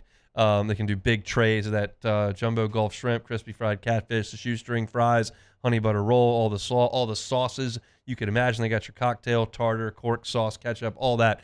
And it's awesome and it's easy. So if you're looking for something to do for feeding the office or a birthday party coming up, Cork's great with the catering stuff. Check them out at Government, Foster, and Jefferson. It is corksfishandshrimp.com. All right, at the top of the show today, we told you that LSU nabbed a commitment, and it's a familiar name. Darius McKenley was the commitment. He's from Acadiana High School, and you guessed it, he is Dominic's little brother. Good genes in the McKenley house. Darius, another defensive lineman. He's 6'3", 270 pounds, so not quite as tall as Dominic, but is a 3-star prospect by Rivals and 24/7, 4-star by ESPN. Rivals ranks him as the number 17 player in the state. ESPN ranks him as the number 12 player in the state. But he had a really good offer list. Texas A&M, Texas, Florida, Oklahoma were all in the mix, and he picked LSU today. And he adds to a class now that is really starting to take some shape. We talked to Preston back in, I would say it was probably about May. And I was looking at the numbers, and I was looking at LSU's class, and I'm going, this just feels light. I know we're in the portal era, and LSU just went and got 19 kids out of the transfer portal, but it feels like a light number for this class. And now all of a sudden, you're getting towards the end of the summer, and the numbers are starting to work themselves out. It's not a class that is as big as some of them. You've got ridiculous numbers at some of these schools. USC's got over 30 commitments from the high school ranks, but LSU is now up to 17 commitments and is doing a really good job in the state of Louisiana, which is always, always, always going to be of vital importance to LSU. And the Acadiana area has always been really good to LSU. We've seen LSU lose some kids from New Orleans. We know that Monroe was a bit of an issue with Alabama at a certain point in the Nick Saban era. But Acadiana has generally been a spot where LSU has done very well. And you got Darius McKenley, although he did commit initially to Texas A&M 2 years ago, and now you get his brother Darius to commit today. And you look at Louisiana, and it starts obviously with Lamar Brown, who you got committed a couple of weeks ago. But you've got to go deeper than just the number one player in the state, because this is a loaded class in the state of Louisiana, and you got to make sure that you handle your depth as well. It's not just the stars. And I realize that everybody's upset about Blaine Bradford from Catholic, whose brother is on the team, and he's not committed to LSU. But you start to look at the rankings, and I'm on the Rivals site now. Lamar Brown's the top-ranked player in the state, LSU. Richard Anderson, number 3, LSU. Jabari Mack, number 4, LSU. Bryson Martinez, number 5, LSU. Aiden Hall, number 6, LSU. Kenny Darby, number 7, LSU. And then you go back and you catch Des Ellis, who's the number 12 player in the class, committed to LSU. And then Isaiah Washington, number 15 player in the class, LSU. Darius McKenley, 16th in the class. He's committed to LSU. So that's 1, 2, 3, 4, 5, 6, 7, 8, 9 kids from inside the state of Louisiana, including what is 6 of the top 7 in the class, are all committed to Brian Kelly, Frank Wilson, and this staff at LSU. That is the lifeblood. I know that the portal is vital, and you've got to go to the transfer portal, and you've got to supplement your roster. And I know that sometimes you get Zalance Hurd, or to go out of state, Deshaun Womack, and those guys come in, and it just doesn't work. And they transfer out, and you never get any production from them. And I understand how that works from the high school ranks. And generally speaking, when you go get a transfer guy, he's ready to play. You've identified him. He's old enough. He's ready to go. And freshmen aren't always like that. But you've got to go to the high school ranks and get guys in, because you need the Whit Weeks of the world. You need the Garrett Nussmeyers of the world. You need the Malik Neighbors and Brian Thomas. You need Will Campbell and Emory Jones, the guys that come in, they're ready to play, and you get at least 2 really good seasons out of them, sometimes in some cases 3 really good seasons out of them. That is more sustainable and honestly probably more cost-effective than the portal way. The portal is going to be significantly high stakes in terms of money, and you only generally will get 10 months out of them. So this is a big get for LSU, because it stays in state. It's a defensive lineman, which LSU's done a really good job in this incredible defensive line class that's in the state. You've got Lamar Brown and Richard Anderson already committed, and then you add McKenley to that mix. That's 3 in-state guys on the defensive line. That is a really good place to start. And we've had great defensive linemen in this state for a long time. Hopefully McKenley is one of those, but that's a good get for LSU. And, not for nothing, McKenley was right on time. We talked about that at the top of the show. Usually they have the ceremony, so you have to hear from the principal, and then you hear from the coach, and then there are 8 other kids that commit to 8 other schools, and then you finally get to the guy that LSU is trying to recruit, and that all of a sudden you look up, and he's thanked everybody that's on the planet and some that aren't, and you've got 23 minutes late, you get the announcement. This was just Hayes Fawcett tweet, boom, and you had it. So Darius McKenley pops for LSU. LSU now at 17 high school commitments in this class. And according to the folks at Rivals/On3, LSU's class is number 8 in the country. But of the top 8, LSU has fewer commitments than everyone except Oregon, who's at 60. And I mentioned USC, 32. Georgia's at 30. Notre Dame's at 26. Texas, 21. A&M's got 27 kids committed. Alabama at 21. And then LSU right there at 17. Ohio State right behind LSU at number 9 with 21 commitments. And then Miami, who continues to recruit pretty well. That rounds out the top 10. But this is a big class in Louisiana. LSU's done a good job of keeping everybody in state except Blaine Bradford that they want. And today it was a nice step in the right direction, getting Darius McKenley to commit over some solid offers from Texas, Florida, and others. So Tigers doing some work there, and apparently there could be some more good news on the way tomorrow. We'll see how that goes, but we'll get you caught up on that on Monday's show. If you're looking for LSU content, you can always find it at louisianasports.net. My LSU content, Hunt on LSU on YouTube or wherever you find your podcast. Appreciate it if you subscribe up to the channel. Get your LSU news right to your feed every single day, a hunt on LSU. We'll be out at practice tomorrow. We'll have a full report on LouisianaSports.net, and we'll certainly recap it on Monday's show. All right, we got 30 minutes to go. Let's take a timeout, come back with more. It is a Friday edition of the Hunt Palmer Show. The Hunt Palmer Show. Genesis of Baton Rouge. GenesisofBatonRouge.com is the website. Every car that's on the lot is online at GenesisofBatonRouge.com. Get on by and see the line of Genesis vehicles. I was talking to the folks at Genesis earlier this week, and it's a new brand and it's a new location relative to everyone else. So sometimes you don't think about Genesis. It doesn't come top of mind when you're in the market for a new vehicle. Change that. The odds are you've never been behind the wheel of a Genesis. Go by and test drive it. You don't even have to go by and test drive it. They'll come to you. Apparently, most of the people that test drive do go to the lot, and I think I would recommend doing that because you can get a look at the entire inventory. But if you're a crunch for time or you're across town or you've got young kids and you just don't want to make that effort to do that, that's part of the experience. Genesis will come to you. They'll do that for maintenance as well. They'll come to you, drop you a car. But get behind the wheel and feel the difference. When I say Genesis, you should think a luxury brand of vehicle. And when I say luxury brand of vehicle, don't price yourself out immediately, just mentally. Go look at the pricing. It's all online, GenesisBatonRouge.com. You might be surprised. The Genesis model is a luxury vehicle at a reasonable price. The entire inventory is online at GenesisofBatonRouge.com. It's GenesisofBatonRouge.com. Parish Construction and Roofing. This is Coach Kim Mulkey. Go to parishbuilt.com for all of your roofing needs. From your hometown, parishbuilt.com.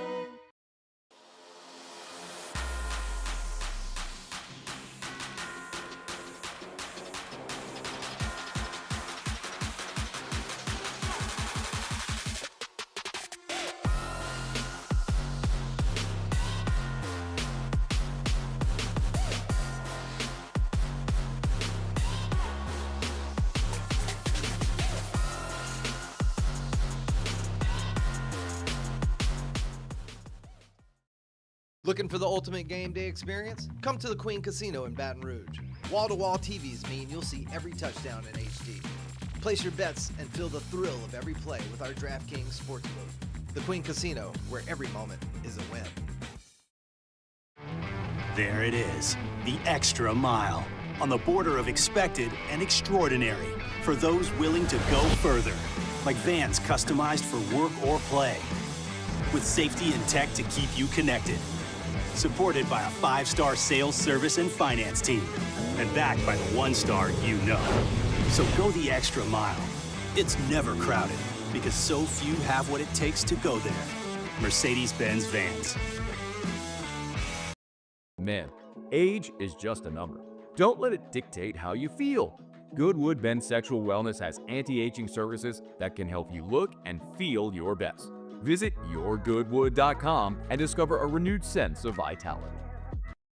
We typically think of stress as being bad for us. At Our Lady of the Lake and LSU, we are researching how certain types of stress, such as exercise, can be good for our immune health.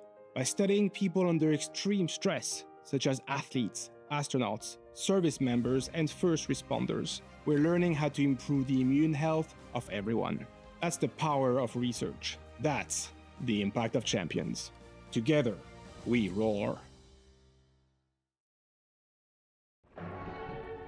These are the luckiest ice cubes in the world. They could have been a thankless bed for an all-you-can-eat salad bar.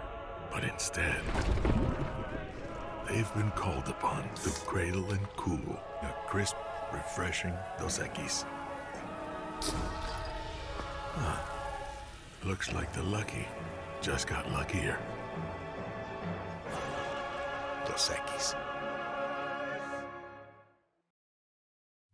At Sunshine, we know what you see when you look at your land. Where others may see dirt, you see the foundation you've built your life on.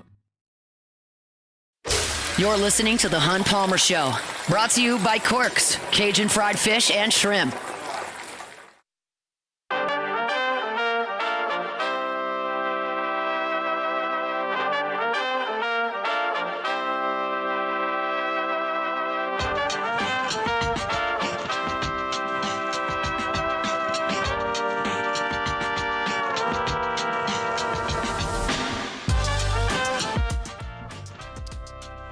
LSU will be, well, they were on the practice field this morning. We just weren't allowed to go. We will be allowed to go tomorrow. 9:45 is when they'll crank things up tomorrow, letting us in. Haven't gotten an email if they'll be inside or outside. Probably going to start inside. They're acclimating, but I would imagine halfway through practice they'll head outside. That's a guess on my part. And as we were talking with Preston in the first hour, hopefully they put some pads on tomorrow and get after it. If they don't put shoulder pads on tomorrow and they go a fourth consecutive practice in just helmets, then this segment will have been a waste of time. But if they do put pads on, this segment will definitely not be a waste of time. So we'll see. This is what I'm looking for if they put the pads on tomorrow, or I guess I should say when they put some pads on. Obviously, the first place you go with this team, if you've listened to me at all, over the last 2 weeks, you know offensive line is the biggest deal. And to me, I would even boil it down even further. I'm looking at left tackle at Tyree Adams because that's a spot that's got to be nailed down. Garrett Nussmeier had a great comfort with Will Campbell on his blind side last year, and something similar to that needs to happen this year. You can't have a quarterback back there who's constantly looking over his back shoulder and is uncomfortable with where he's standing. You need to have confidence. And I thought that with no pads on, keep in mind that he didn't have a great day on Wednesday when we were out there. It's 4 reps of the first practice in July with no pads on. I'm not panicking whatsoever about that. But still, it wasn't a great day. So I need a little bit more from Tyree Adams. I'll be watching him and the rest of the offensive line in one-on-ones to see what that looks like with some pads on. Tyree Adams in the O-line, that's number 1 for me with tomorrow's practice. The second guy, there's 2 more guys I'm talking about on one-on-ones that I want to watch. They actually might go against each other, technically. The first is DJ Pickett. I know he can run. I know he's ridiculously long. I know he's athletic. I know he's got good ball skills. I know everybody that evaluates high school football players for a living thinks he's awesome. And I have no reason to believe he's not. But I also want to watch him in one-on-ones go against guys that outweigh him because he's long and lean. He's going to put some weight on while he's in Baton Rouge, but at 6'5", like 6'5" high schoolers generally don't weigh a lot. And especially if they play basketball or cornerback or wide receiver. So for him, I want to see how he handles the physicality. I can watch him run through cones all day long. I can evaluate the way he looks all day long, which is incredible and right out of the even better than the Corey Raymond playbook could even ask. But I want to watch him physically match up with guys in one-on-ones. Because as I mentioned when I was talking about the corners on yesterday's show, kind of previewing that position group, I believe the ceiling on this team, some of that lies with DJ Pickett. Because if he fills in on one of the outside corner spots, then you've got the ability to maybe move Mansour Delane down or move Ashton Stamps down and become a better coverage unit with one of your guys that was slated to play outside corner playing on the inside. Maybe Pickett plays on the inside. We'll see. But him on the field, his coverage ability, his athleticism, I think is a plus. But I need to see him go against guys that are just, quite frankly, a lot sturdier than he is. Some guys can play thin because they're physical and they're tough. Like Rashard Robinson, I would have thought needed 4 years of redshirting at LSU. And he was out there his first year matched up with Mike Evans. Like he was thin, but he was tough and he was physical and he played with his hands. And I think there's some of that in Pickett, but I want to watch him in one-on-ones go with guys that are stronger than him.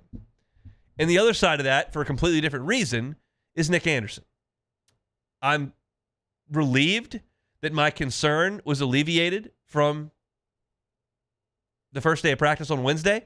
I'm out there and I'm like, he's stressed out again and he's not doing anything.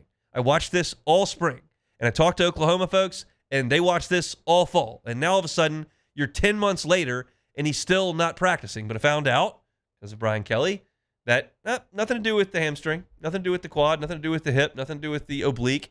This is just a guy that was in a car accident, concussion protocol, needs another day. And he was out there on Thursday. But I'd like to see him go out there and practice because I've said many times that Nick Anderson has the best upside, I think, of any of the wide receivers on the roster. And he brings a skill set that not everyone has. So for him to be healthy and productive unlocks another level of LSU's offense because he's the only guy that has that size, speed, production package that he brings. Like Chris Hilton's not that tall. Xavier Thomas not that tall. Aaron Anderson clearly not that tall. And then you can look back on the bench and you can find Kyle and Billiot, who's that tall, but he hasn't produced and he's not as athletic as Nick Anderson. So he's the only guy that looks like that on the wide receiver corps that they're going to count on, and I need him practicing. So I'd like to see him out there one-on-ones producing. I'm thinking about predicting him to lead LSU in receiving yards. I did that in my preview of the wide receivers. We're going to do a station survey on the website, louisianasports.net, and I'm going to ask the whole station who they think is going to lead the team in receiving yards. I'm thinking about Anderson, but Hilton is catching him very quickly in my eyes that way. So I need Anderson to practice. I need him to be out there on the field, ready to go. And I'd like to see that tomorrow when they put the pads on. So that's Pickett and Anderson and one-on-ones important. This is further down on my priority list, but something I'll be looking at as well. Michael Van Buren didn't look very good on Wednesday. Again, it's one practice and no pads. I promise I'm not making a big deal out of it, but it is the sample size that we have to talk about. I don't have anything else to talk about. So the second team offense looked bad on Wednesday.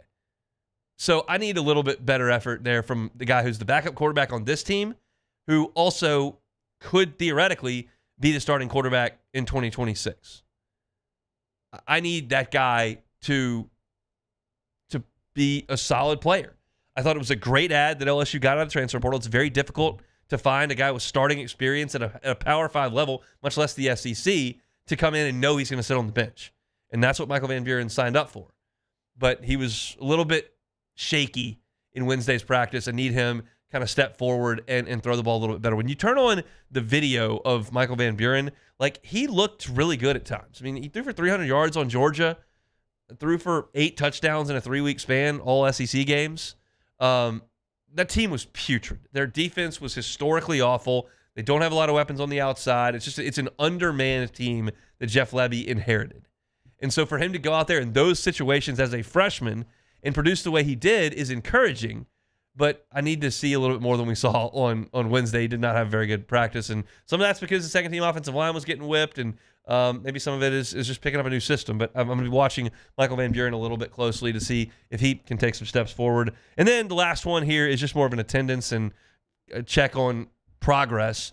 Why was Jacobian Guillory not a full go on Wednesday?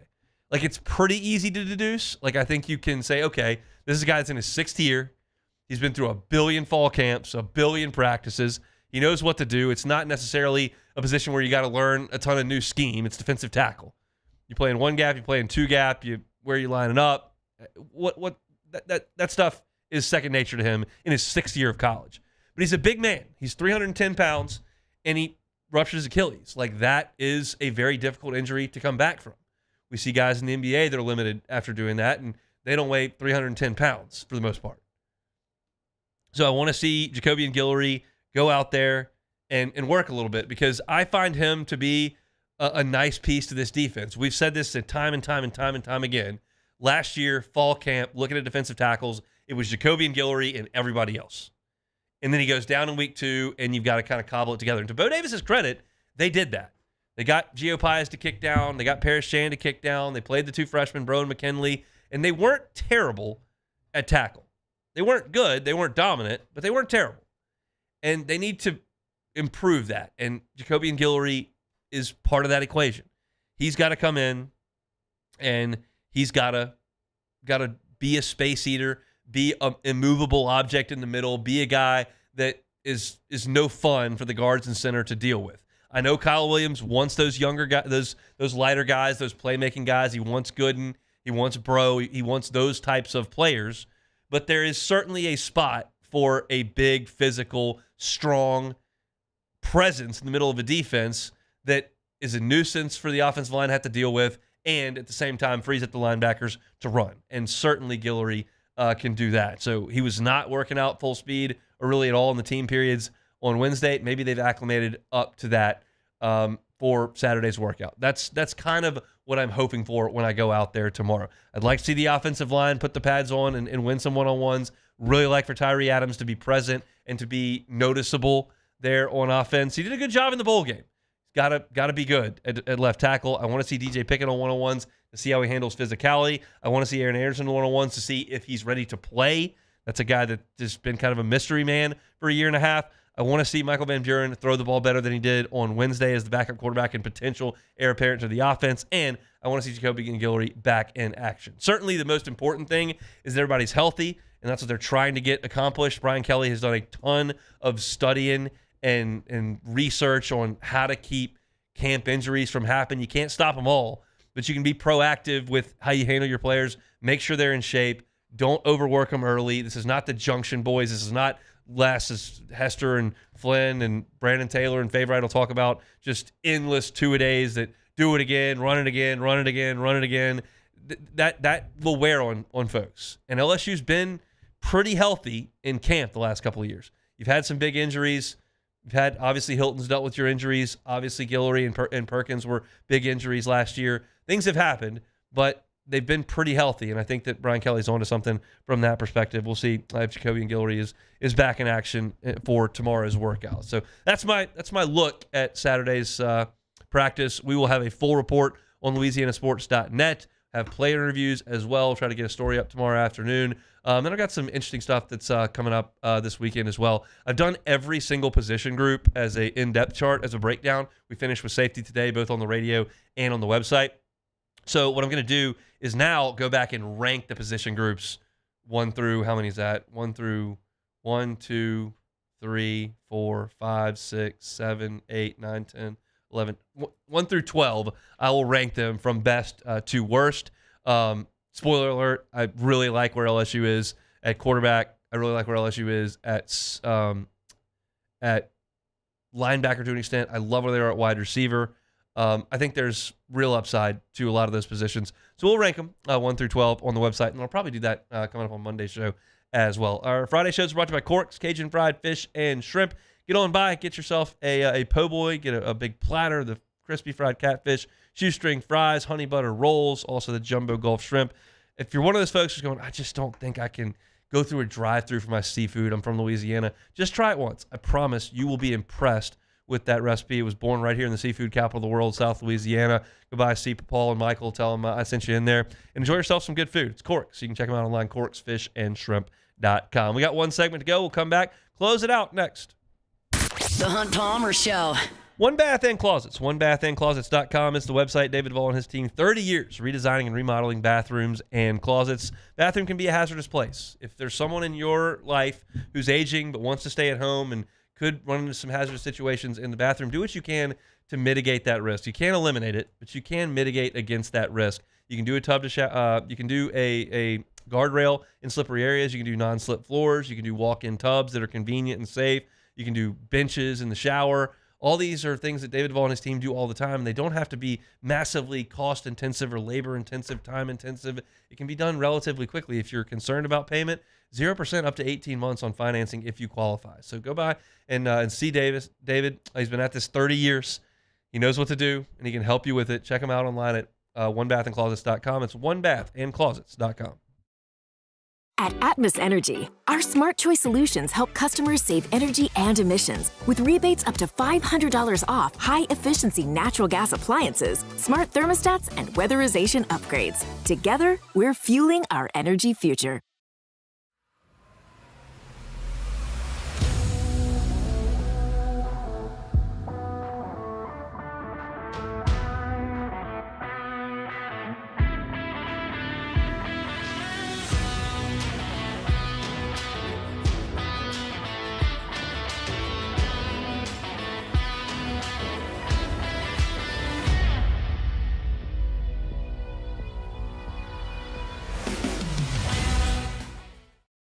Today, we are shaping tomorrow. We are researching how extreme stress impacts the immune system, from trauma victims to athletes and even astronauts.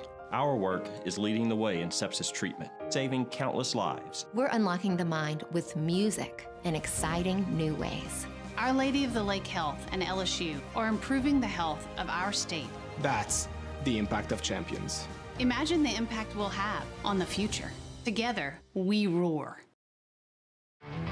There it is, the extra mile, on the border of expected and extraordinary for those willing to go further, like vans customized for work or play, with safety and tech to keep you connected. Supported by a 5-star sales, service, and finance team, and backed by the 1-star you know. So go the extra mile. It's never crowded, because so few have what it takes to go there. Mercedes-Benz Vans. Breck teamed up to reimagine your parks, and you imagined big. With your help, we went to work, creating 12 beautiful community parks across the parish. A family-sized water park, miles and miles of trails, and parks just for your dogs. There are more places to splash, to explore, to run wild, and even soar. You imagined, we delivered. Gold. Breck, your #1 park system in the nation. ED, low T, or simply seeking to optimize your health and performance? Goodwood Men's Sexual Wellness offers a range of discreet services to address your specific needs. We empower men to reclaim their health and confidence. Visit yourgoodwood.com. Parish Construction and Roofing. This is Coach Kim Mulkey. Go to parishbuilt.com for all of your roofing needs. From your hometown, parishbuilt.com.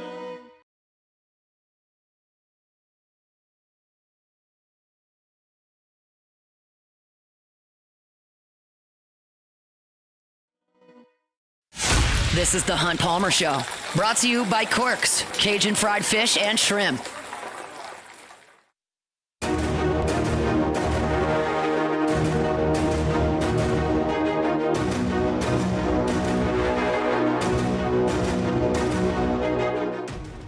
.104.5 ESPN Baton Rouge and Citizens Bank and Trust want to make things a little easier on your budget by making your groceries for an entire year. And even if you don't win the grand prize, we're awarding second chance prizes of $250 gift cards to High Neighbor Supermarkets. It's the free groceries for a year sweepstakes powered by Citizens Bank and Trust, High Neighbor, and 104.5 ESPN Baton Rouge. You can register now at 104.5ESPN.com. Got a bit of an issue. What's the issue? My computer can no longer stay alive for 2 hours without a charge. Man, so what could you possibly do to remedy that situation? I'm going to have to lug a charger down here every day. Lug a charger. You know how, like, there's a shift change at the end of this show where Matt comes in and I got to get out of here? There is. And there's just a lot of stuff I got to deal with. Yeah. We've got some props on set. Shout out to the folks at Flight by Yingling. I got to get that out. Yeah. And now I've got to get my laptop out and my notes and my live read stuff and my water. And now I'm going to have to add a laptop charger to the mix. Man, how much do you think the laptop charger weighs, Hunt? It's not about the weight. It's Okay. about the sheer amount of things that I have to deal with. Okay, well, it's a charger, so it has a cable, so that means you can wrap the cable, so you can wrap it up to where it's And very that nice. takes time and effort. Okay, well, how about this, Hunt? We're about efficiency. We got to get out of here. I will help you carry all of your things out because apparently you have too many things, and that way you can bring your laptop charger, so that way it does not die before the show ends. I really like when Matt's on remote. Yeah, that's nice, but it's not very common. It's not. But did it happen twice this week? It did, but Just that like, it was was just a comfort cruise getting out of here. That was an instead abnormality. of a NASCAR pit stop is what it turns into here. Yeah. Big story. I haven't had time to read it, so I don't know the details of it. But ESPN has purchased NFL Network and the Red Zone channel. So I don't know the details, so I'll have to just read it. But that means that Red Zone's going to be like on cable, I guess. Yeah. So that's an interesting deal. I've never watched. I'm not a Red Zone guy. I've never watched a lot of Red Zone. I generally just watch the Saints and Bengals, and that's kind of my NFL Sunday. And then I'll watch the night game. But I might dabble in some Red Zone if it's readily available. I don't even know how to get it at this point. Is it just DirecTV or is it? Can't be just DirecTV. No. Well, I think if you have Sunday Ticket, maybe you get it. Yeah. But I don't know about I don't have other that than either. that. Yeah. So it's interesting. Apparently, the ESPN has equity in the league now, which is going to be interesting considering they don't carry all the games. Like, pretty significant amount of stuff on Fox and CBS and NBC. So I don't have the information. I just saw it on Twitter, so I'm gonna have to read about it. But that's a big story and a big move by ESPN, which everyone is constantly talking about how they're hemorrhaging subscribers and laying off everybody and canceling everything, and to pony up and get involved with the NFL, which is a superpower. There's no question. It's the greatest television show we have. Is a big, big move for the worldwide leader. We'll see what materializes from that. I think we just got to play Take It or Leave It. Yeah, we do have some. I know you don't know that because your computer. I got a black screen. Yeah, dead as can be. We do have Take It or Leave It. Excellent to hear. Take it or leave it. Take it or leave it. Presented to you by Flight by Yingling, the next generation of light beer, crafted by America's oldest brewery. Today's hottest stories in sports, news, and sometimes even Hunt's life. The question is, will he take them or leave them? Flight by Yingling, the next generation of light beer. It's Friday afternoon. If you are knocking off and going to head over and grab a couple of beers, make it a Flight by Yingling. Just try it if you've never tried it before. It's delicious. I tell y'all know what I've drank really for decades now. Like, y'all know my preference on beers. I have been drinking Flight by Yingling now, and it's awesome. I love it. It's light. It's refreshing. Keep them real cold in the Palmer house.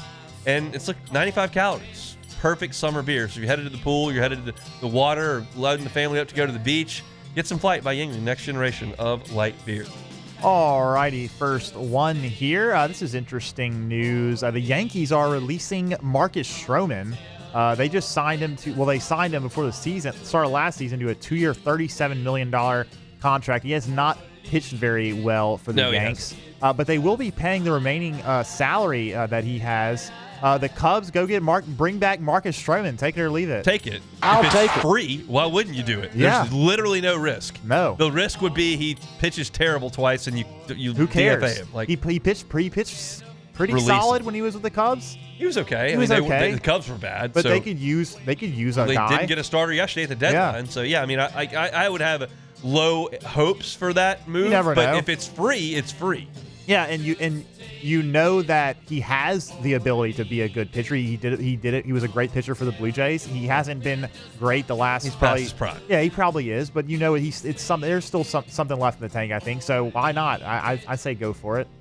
All right, next one here. You were talking about this before the show, but Cowboys defensive end Micah Parsons, he posted on social media he wants a trade. He said he doesn't want to play for the Cowboys anymore. Yeah, doesn't want to play for the Cowboys anymore as contract talks stall. Jerry with another masterclass. Take it or leave it. I don't know what that asks, but I'm leaving all things Jerry. Leave it alone. Let's just leave that alone. I mean, that's an easy one. He's the best pass rusher in the league. I mean, you can argue T.J. Watt and you can argue Myles Garrett. And what he's one of the best pass rushers in the NFL. You can't let him go. And you just got to sign him. I don't know what to tell you. You just got to sign that guy. And so the fact that they've let it get to this point is not good.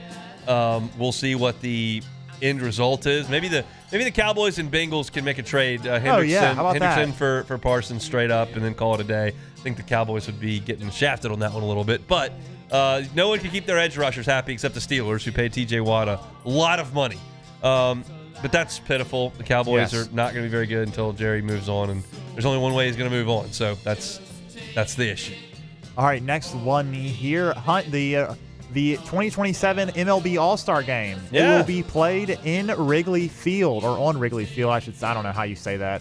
Both of those would be correct. I guess you could say it either way, yeah. All right, anyways, Wrigley Field hosting the All-Star Game. Take it or leave it. Take it, baby. I'll take it. It's the greatest ballpark in the world. Man, maybe we can make it trek over there for that. You know, if I'm going to go to Chicago, I'm not going to watch the American League play the National League. I'm going to watch the Cubs. Well, maybe we could. Well, that would be a long. It'd be a long stay. How many days could they play? I guess they'd probably not play earlier. They'd probably play their last home game a while before. 100%, because they play the Futures game on Saturday and Sunday and all that. So you're not there. Yeah, they played the All-Star game on Tuesday, and the Cubs do not play there Friday, Saturday, Sunday. So you'd be in Chicago a long time. You would be to see a Cubs game and an All-Star game. Look, but I'm all for cool. being in Chicago in the summer. That's a great place to be. Too. But I probably won't be there for that. I got to get back to watch the Cubs. Yeah, what's the deal, hon? I've already been multiple times since I've been producing this show. Just wait a week, boss. I know. Just wait a week. I know. You have that kid, things start to change a little bit. Although we did go when Myers was 1.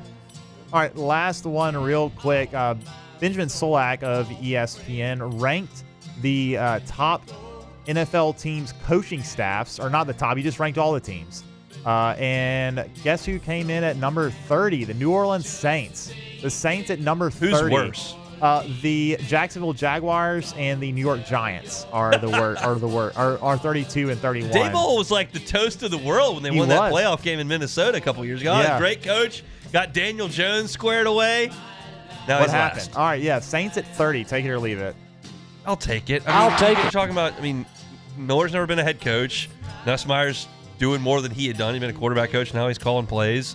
Well, he's the offensive coordinator. I think Brandon Staley is Staley's a good defensive coordinator. Yeah, that's pretty good. I would have thought that maybe they'd be a little bit higher.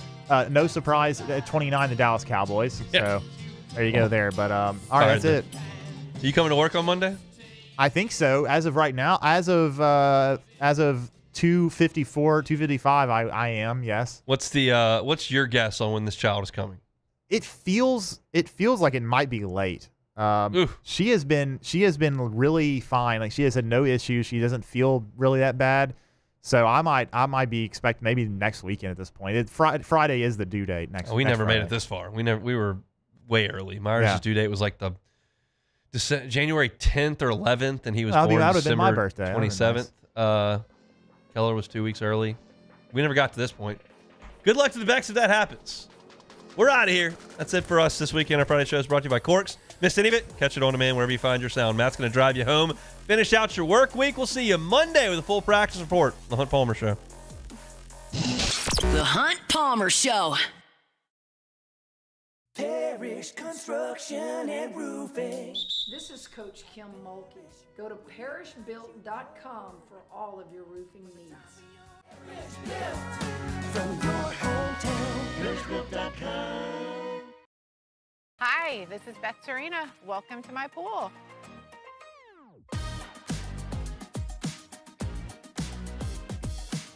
The first time I saw this beautiful pool, it exceeded every expectation that I had. They were able to get everything we wanted in this pool. It is a beautiful pool. We live out here. We eat out here. We watch TV out here.